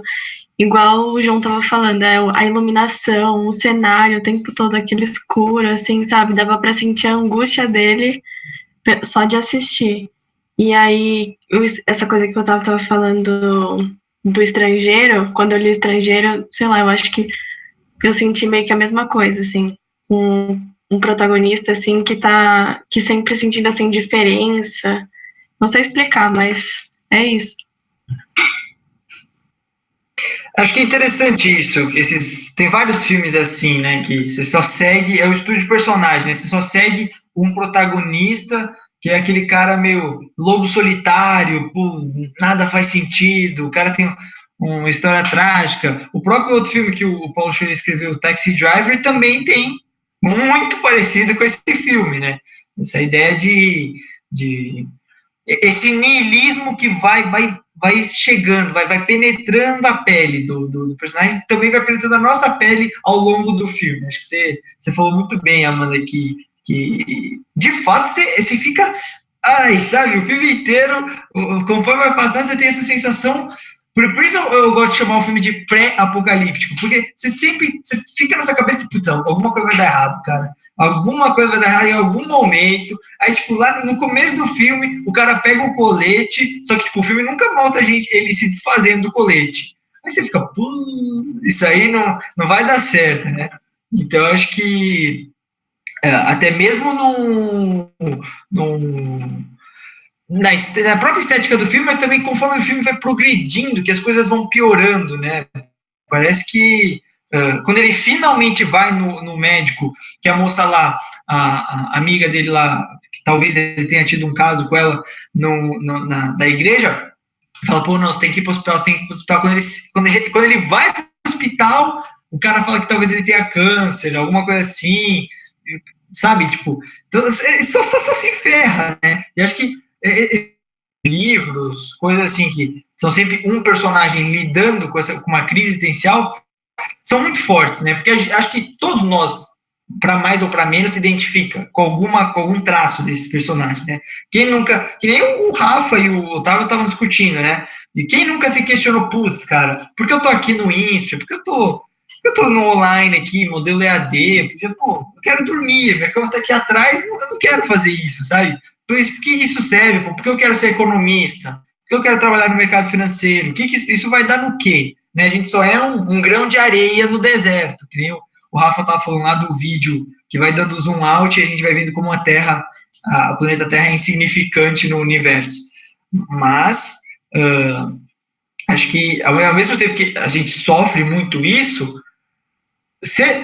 tem maneiras de você lidar com isso. Eu acho que a igreja, a religião, de certa forma, é um jeito de lidar com isso. Né? Acho que a gente tem que reconhecer essa importância, a importância social, mas também a importância sociológica que a religião exerce na sociedade, né? Como se dá um guia para as pessoas, né? Pô, quantas vezes a gente já não vê isso, não só na vida real, mas também em cultura popular, em filmes, essas coisas, tipo, putz, não, eu era alcoólatra, mas aí eu me reuni com a comunidade na igreja e hoje eu estou melhorando minha vida. Ou não, putz, eu passei por um evento trágico, não soube lidar, mas a igreja me acolheu. Então tem muito isso. E mesmo se você não seja religioso, tipo eu, tipo o Rafa que estava falando, também dá para achar uma beleza nisso. Ou por outras vias. Né? Acho que agora no Ágora, nos encontros fechados, a gente está lidando mais com o existencialismo. Conforme os encontros vão passando, a gente vai ver que cada um, de certa forma, encontra o seu jeito de lidar com essa crise existencial, de dar significado para a sua vida. Então, poxa, eu quero me casar, eu quero ter filhos, eu quero criar uma família. Essa vai ser o meu projeto de vida. E isso me satisfaz, isso me deixa pleno. Eu posso morrer daqui 60 anos sabendo que eu fiz isso. Né? Isso é muito bonito, isso é muito forte. E acho que filmes assim fazem você pensar sobre isso. Então, é sempre muito bom, acho importante, muito bom assistir filmes com essa temática, né? Eu acho que, tipo assim, tem um grande fator, assim, tipo assim, como eu dizer, é um balde de água gelada, né? Esse tipo de filme, na verdade, porque ele representa justamente um processo que eu diria que é um avivamento ali, né? É justamente tornar vivo, fazer com que a gente pegue e torne vivo ali um sentimento que antes estava fechado dentro da gente.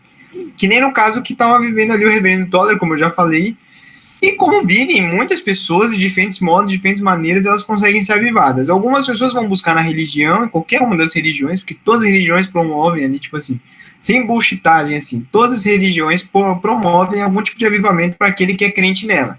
Então, por exemplo, um bandista foi lá procurar um banda porque ele acreditava que fosse avivar, que fosse dar esperança, que fosse dar um timbre de vida para ele, porque é aquilo que ele acredita, que é aquilo que ele tem a fé, né?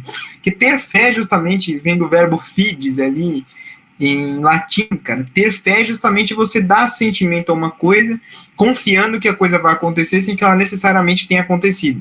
Então, por exemplo, sei lá, eu tenho fé em Deus. Tipo assim, beleza, cara, eu não sei se Deus existe, entende? Tipo assim, eu não vi Deus, eu não apalpei Deus. Talvez eu nunca tenha tido nenhuma experiência com ele. Talvez todas as orações que eu fiz foram inócuas, foram inúteis, assim. Tipo, eu pedi bolhufas, ele me deu chulhufas, porque no caminho dele, na perspectiva dele, não era para eu ter chulhufas, era para eu ter chulhufas e não bolhufas. E aí o que acontece? Essa é a perspectiva, né? Mas só que, tipo assim, ter fé é justamente isso. E aí o que foi que aconteceu? Essa manifestação de fé, essa maneira de avivar a sua relação com o grande mistério, com o altíssimo do alto, que é Deus, com a natureza, com todas essas coisas, faz com que nós, na verdade, com que nós nos sintamos ali mais, como eu posso dizer, seguros, mais felizes, mais, como eu posso dizer, com o coração calmo com relação a crises existenciais, né? Tipo assim, pô, o que a gente tá fazendo? Por que eu tô fazendo isso? Eu detesto a minha vida, por que minha namorada terminou comigo? Vou me matar, isso, aquilo. Qual perspectiva é melhor? Você chegar e falar o seguinte, pô, minha namorada terminou comigo.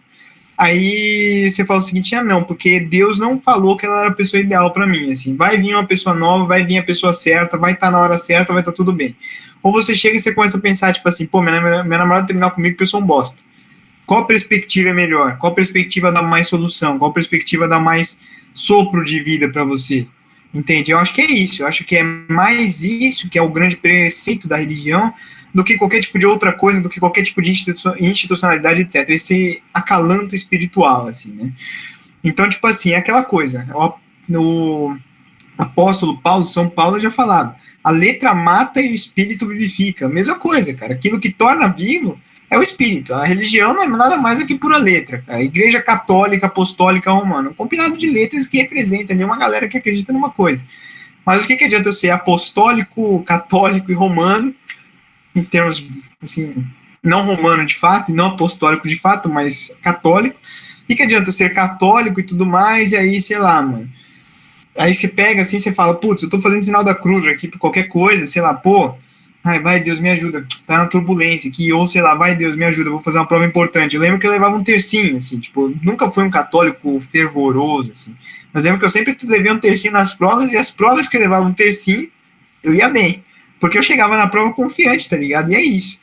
Eu acho que você chega ali, você vai estar ali confiante, a fé, ela vai mudando a sua perspectiva, sabe? A gente falou bastante já de fé, eu acho que esse não é justamente o tópico desse encontro, mas é justamente essa perspectiva de avivar-se, assim, né? Buscar ali um lugar para você se fiar, é uma árvore que tem raízes, entende? Porque aquela coisa, uma árvore que não tem raiz, se bate um vento, ela cai, que nem a gente pode observar lá no reverendo, cara, o reverendo era uma árvore caída, entende? Ele começou a se levantar de novo ali e tudo mais, justamente quando ele conseguiu arrumar uma outra raiz. Uma raiz talvez vinculada com a religião, que era aquilo que ele acreditava que fosse avivar ele, mas também uma raiz vinculada a uma coisa que é a religião no sentido subsumido da palavra, né? No sentido total da palavra e tudo mais.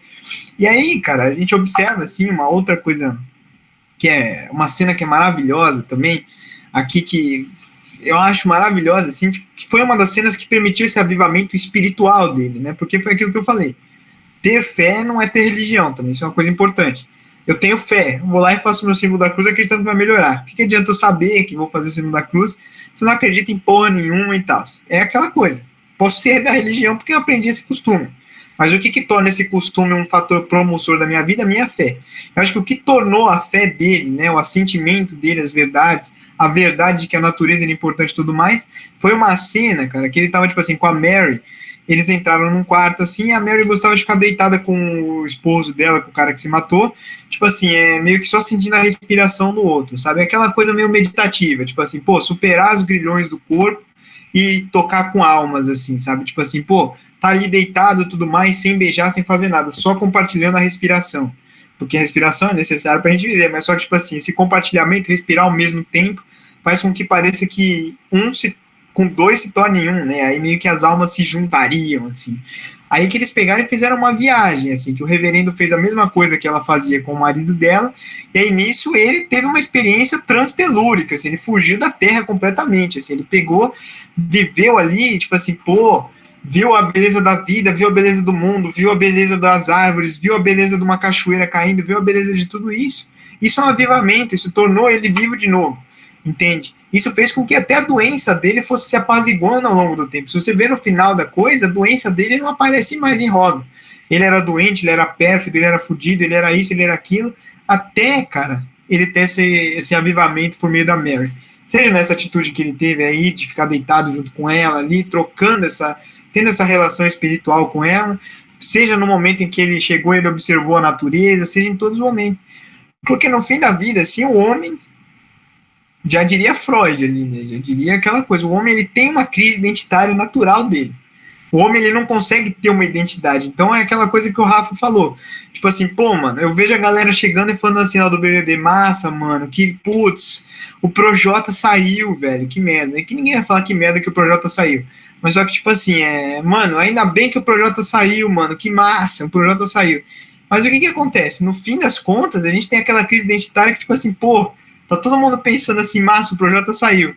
Aí eu preciso que todo mundo pense assim, tipo assim, pô, o Projota saiu, já que tá todo mundo pensando, eu vou lá e vou entrar nesse oceano de pensamentos. Pô, massa, tá ligado? Que eu preciso dessas identidades, né? Aí eu vejo que o Projota é o moleque da vila, vou lá e escuto as músicas dele. Aí eu quero virar o moleque da vila porque o Projota era o moleque da vila, o Projota é rico, o Projota é isso, o Projota é aquilo. Todo mundo precisa de alguém para se espelhar, tá ligado? Eu acho que no fim das contas ali, para superar essa crise identitária que até quem é espelho tem, tipo assim, pô, o reverendo era um espelho para uma galera, tá ligado? Tipo assim, reverendo era espelho para toda aquela comunidade que ia, por mais que fosse pequena, comparada à galera da vida abundante ali, tipo assim, o reverendo se tornava um espelho para a rapaziada, tipo assim, pô, o reverendo ia lá, ajudava, o reverendo era uma pessoa espiritual, contanto que o cara que não era espiritual ali, que não acreditava, falou que queria falar com ele. Então, tipo assim, no fim das contas, a gente precisa de ídolos, no fim das contas, a gente precisa dessas coisas para que a gente consiga constituir aquilo que somos nós. Porque nós somos naturalmente vazios, né? Por mais que a gente esteja cultuando ídolos vazios, acho que a gente precisa desses ídolos, assim, sabe? E no fim das contas, a Bíblia supera um pouco isso, porque quando você se torna uma pessoa mais bíblica, você consegue, por mais que ainda tenha ídolos vazios, você consegue pensar o seguinte, pô, mano, tudo isso daqui que eu tô acreditando é uma besteira, tá ligado? Porque tudo faz parte de um todo coerente, que é uma criação, né? Não faz sentido eu ficar ovacionando a criatura em vez de observar para a criação, tá ligado? Então, tipo assim, tem isso, assim, mas, tipo, todo mundo é assim, a gente acaba ficando preso dentro dessa crise identitária, é muito foda isso, sabe? Tipo, isso é meio triste, assim, ao mesmo tempo, mas feliz, assim, não sei dizer, eu tô ficando feliz aqui porque eu tô pensando, pô, eu preciso de outras pessoas, é que eu tô reconhecendo que eu sou um dependente emocional, então é isso, mano. Alguém tem alguma coisa a dizer aqui? Eu vou falar. Eu não assisti ao filme também. Tá pra ouvir legal? Beleza, valeu. Eu não assisti ao filme, e eu também não me lembro de tudo que o Felipe falou quando ele estava contando a história, então desculpa aí.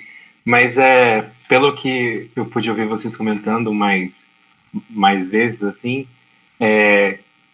sobre essa constatação de que não é nada, de que as pessoas não, sei lá, quando alguém tem uma constatação de que ela não é nada diante de tudo, do lugar onde ela vive, do universo, assim. Isso me lembrou de uma história que está na Bíblia, né? Que é a história de Jó. Não é uma história... a história dele não acontece tão parecido dessa forma, mas tem uma parte que é bem parecida. Ele era um cara muito, muito rico, assim, né? E tinha várias propriedades, tinha muito, muito gado, e tinha muitos filhos, o que também era um símbolo de vitalidade, né?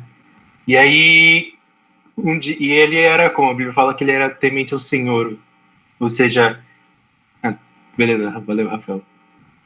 Ele, como eu posso dizer? Quando se diz que é temente ao Senhor, significa que é alguém que, mesmo assim, porque aqueles que são cristãos, que creem em Deus, acreditam que Deus está observando eles o tempo todo. Então, quando alguém que é temente ao Senhor é alguém que vive o tempo todo sabendo que Deus está lhe observando, está observando, então ele obedece o tempo todo, sabe? E aí, então, isso que quer dizer ser temente ao Senhor, né? E aí, do nada, o Jó perde tudo, assim. Os filhos dele morrem, todos os filhos.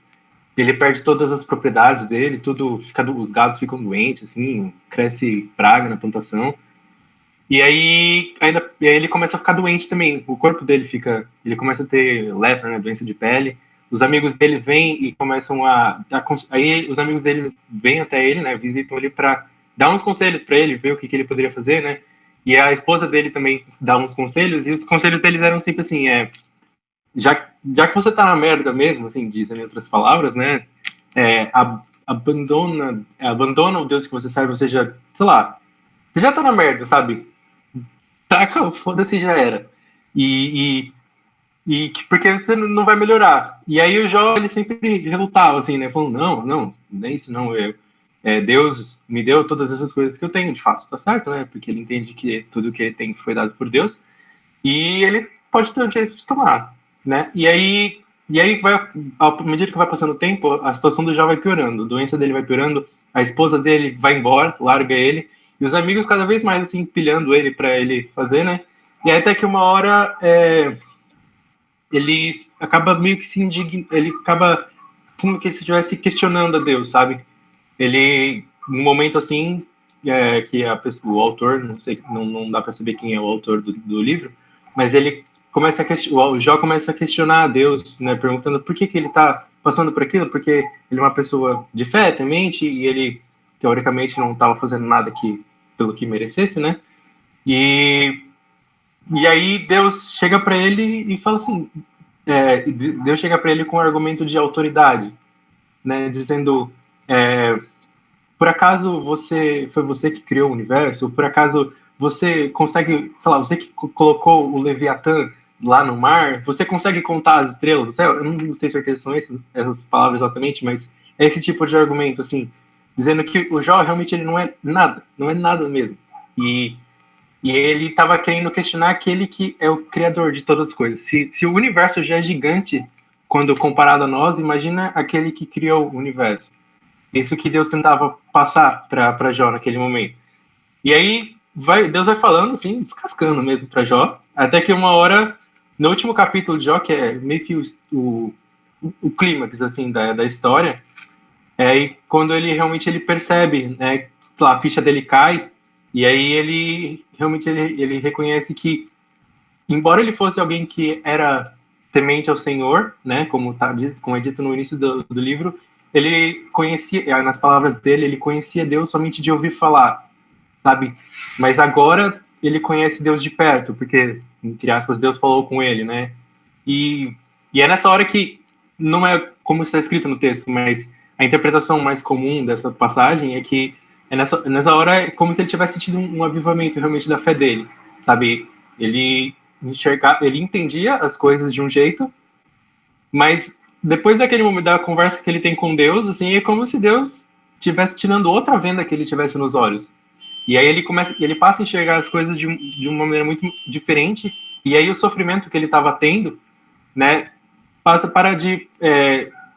embora parecesse não ter sentido no início, agora ele sabe que o sofrimento também é, de alguma forma, sujeito à soberania de Deus, e embora ele não possa compreender o mistério que Deus tem por detrás de todas as coisas, ele crê no Deus que ele serve, e por isso ele consegue passar de boa, entre aspas, pelo sofrimento dele. E aí depois, né, depois que a ficha dele cai, que como se ele estivesse tendo uma nova conversão, assim, aí de fato a história conta, né, que o sofrimento dele acaba, a doença dele vai embora, o trabalho dele começa a prosperar de novo, a mulher dele volta para casa e eles fazem as pazes, né? E depois ainda ele tem o dobro e aí eles acabam tendo o dobro de filhos que eles tinham antes, né? Que é como se fosse, sei lá, tudo na verdade que ele perdeu, Deus dá para ele em dobro depois. E eu acho que, assim, a tradição cristã, ela não atribui veracidade, assim, não é uma unanimidade que essa história seja realmente real. Pode ser que seja uma história simplesmente contada, assim, oralmente entre lá, a população lá de Israel. Só que, ainda assim, ela é colocada no cânone, no cânone judaico lá da Septuaginta como realmente palavra de Deus, né? Então, por isso que é possível tirar lições para isso ainda no dia de hoje. Eu falo lições, né, dentro do ambiente da igreja. E aí é muito interessante, assim, que como que o fato de você como que crer, né, a fé que você tem, ela serve de alicerce para você nos momentos difíceis, assim. Não necessariamente quando você sei lá, você passa por um momento muito complicado, como ele passou, mas também quando você tem essas crises existenciais, né? É algo que dá sentido, que faz, sei lá, é como se tivesse um monte de pontinhos assim na sua cabeça, e aí quando a sua fé ligando os pontinhos, aí forma um desenho.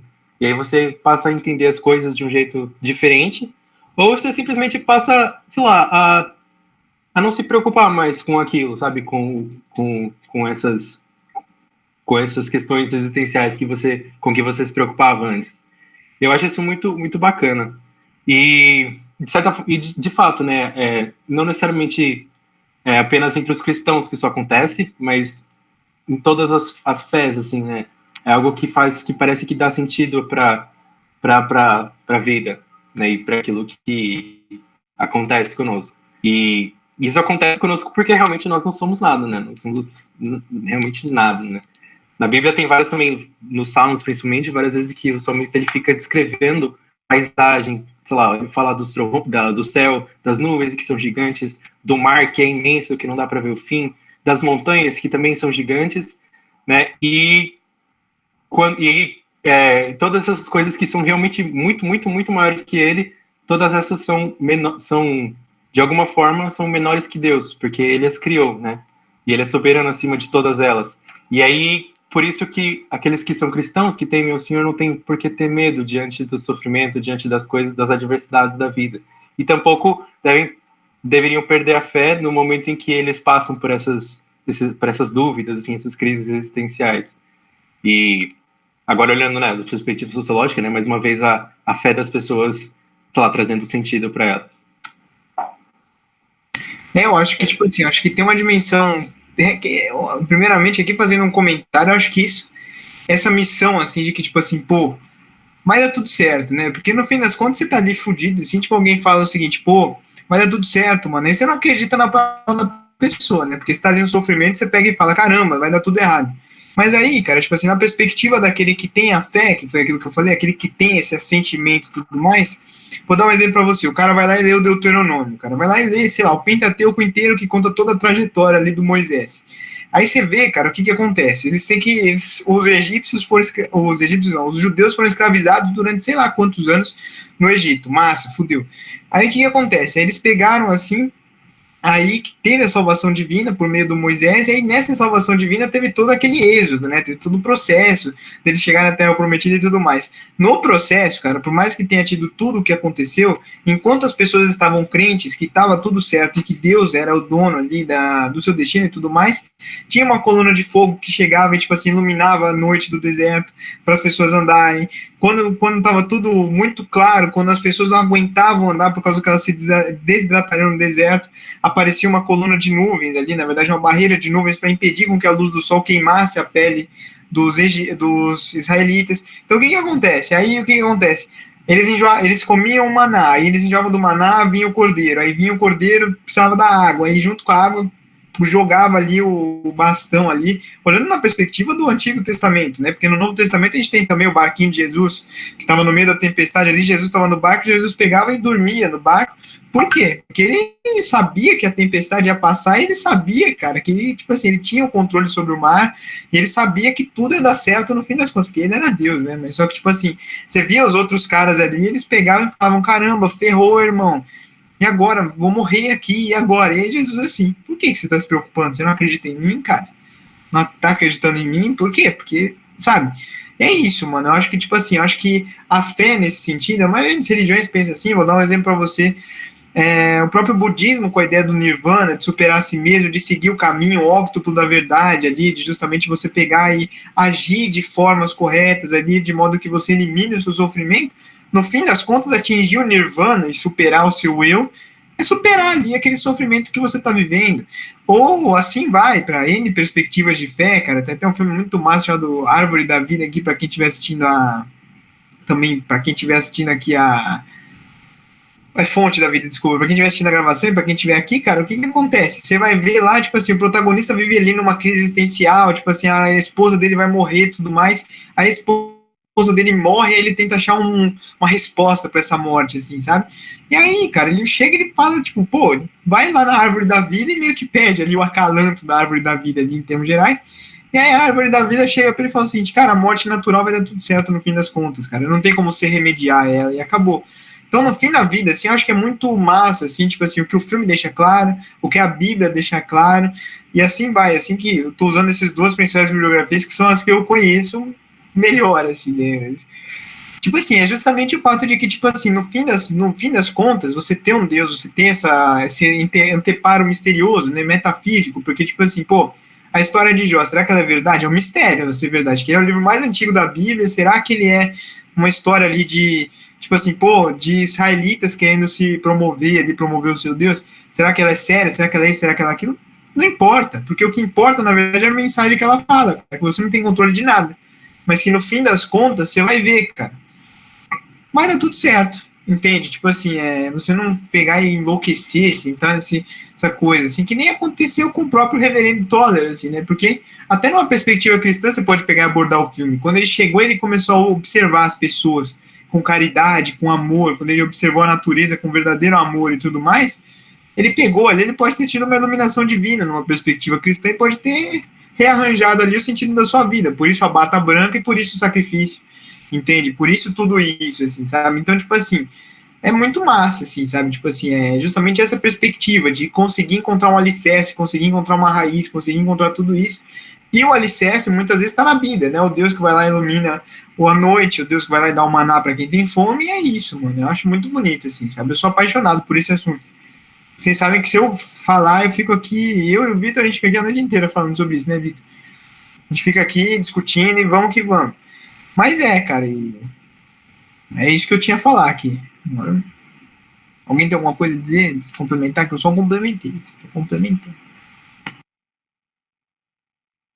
Eu acho que talvez, falando mais para a gente já encerrar, falar do final do filme, do como...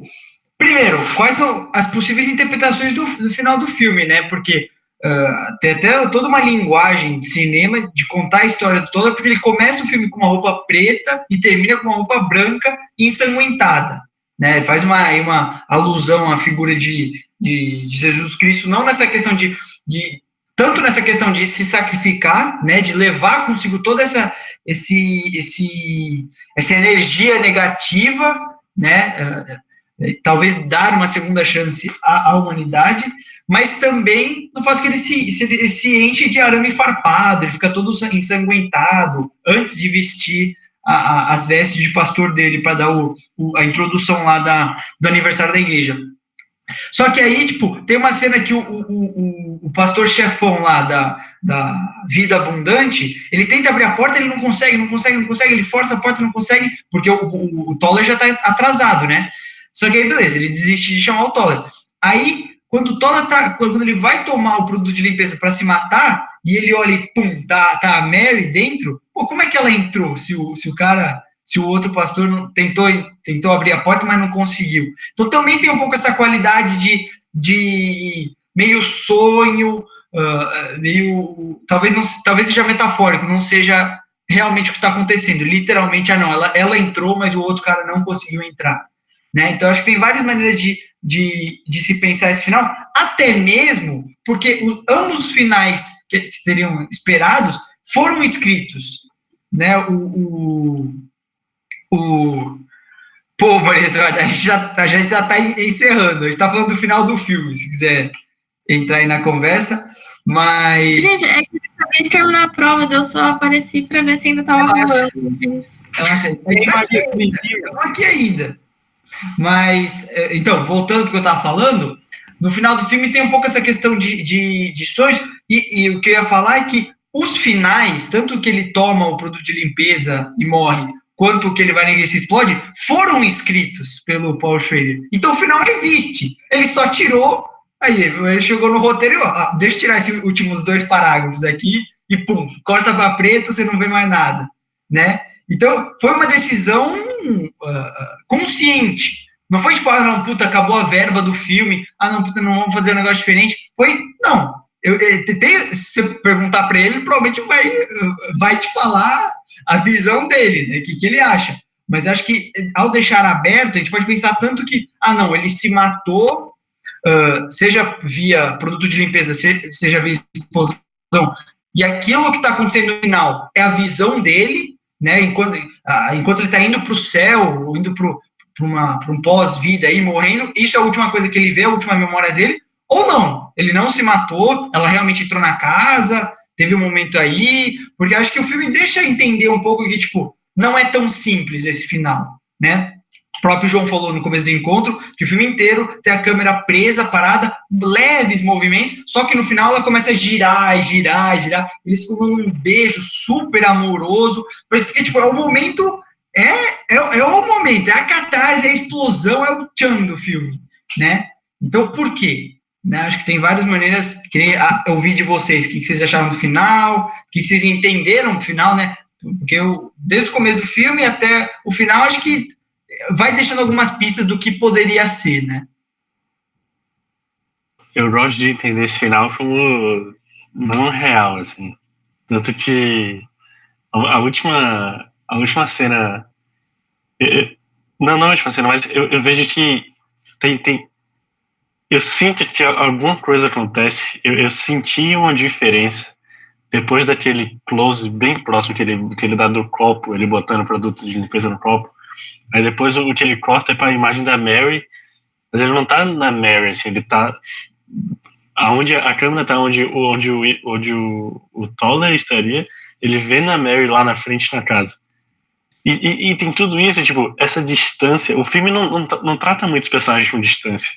Ele, durante o filme inteiro, ele não bota o objeto principal da cena no fundo. Nessa cena final, ele bota. A cena inteira tá muito clara, as janelas vem uma luz muito branca, e a gente não vê o que tá lá de fora, mas tá uma claridade muito absurda.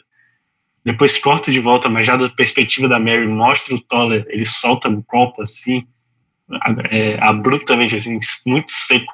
Eu sinto que muda, assim, eu sinto que imediatamente, num corte, ele já deixa o feeling ali do filme diferente, em um corte só. E fora isso, fora o feeling que pode ser pessoal, eu senti isso, mas fora isso, tem a questão que você falou, Felipe, da mulher que conseguia entrar, mas o outro pastor não ter conseguido entrar, da câmera fazer esse giro inconsciente, esse giro que é quase alucinante, assim, porque eles estão naquele beijo super apaixonado, que tá sendo alucinante para eles ali no ato, e tá sendo alucinante pra gente aqui também, que tá girando com eles. Então, tudo vira meio alucinante, tudo vira meio fora da realidade, sabe? O beijo também, que é meio inesperado. Tem uma tensão entre eles, mas, pô, o cara tá se matando, a mulher acabou de perder o marido, tipo, não é o que você espera que vai acontecer, sabe? Então, tipo assim, é tudo muito fora, é tudo muito diferente, tanto na cinematografia, assim, quanto no que tá acontecendo.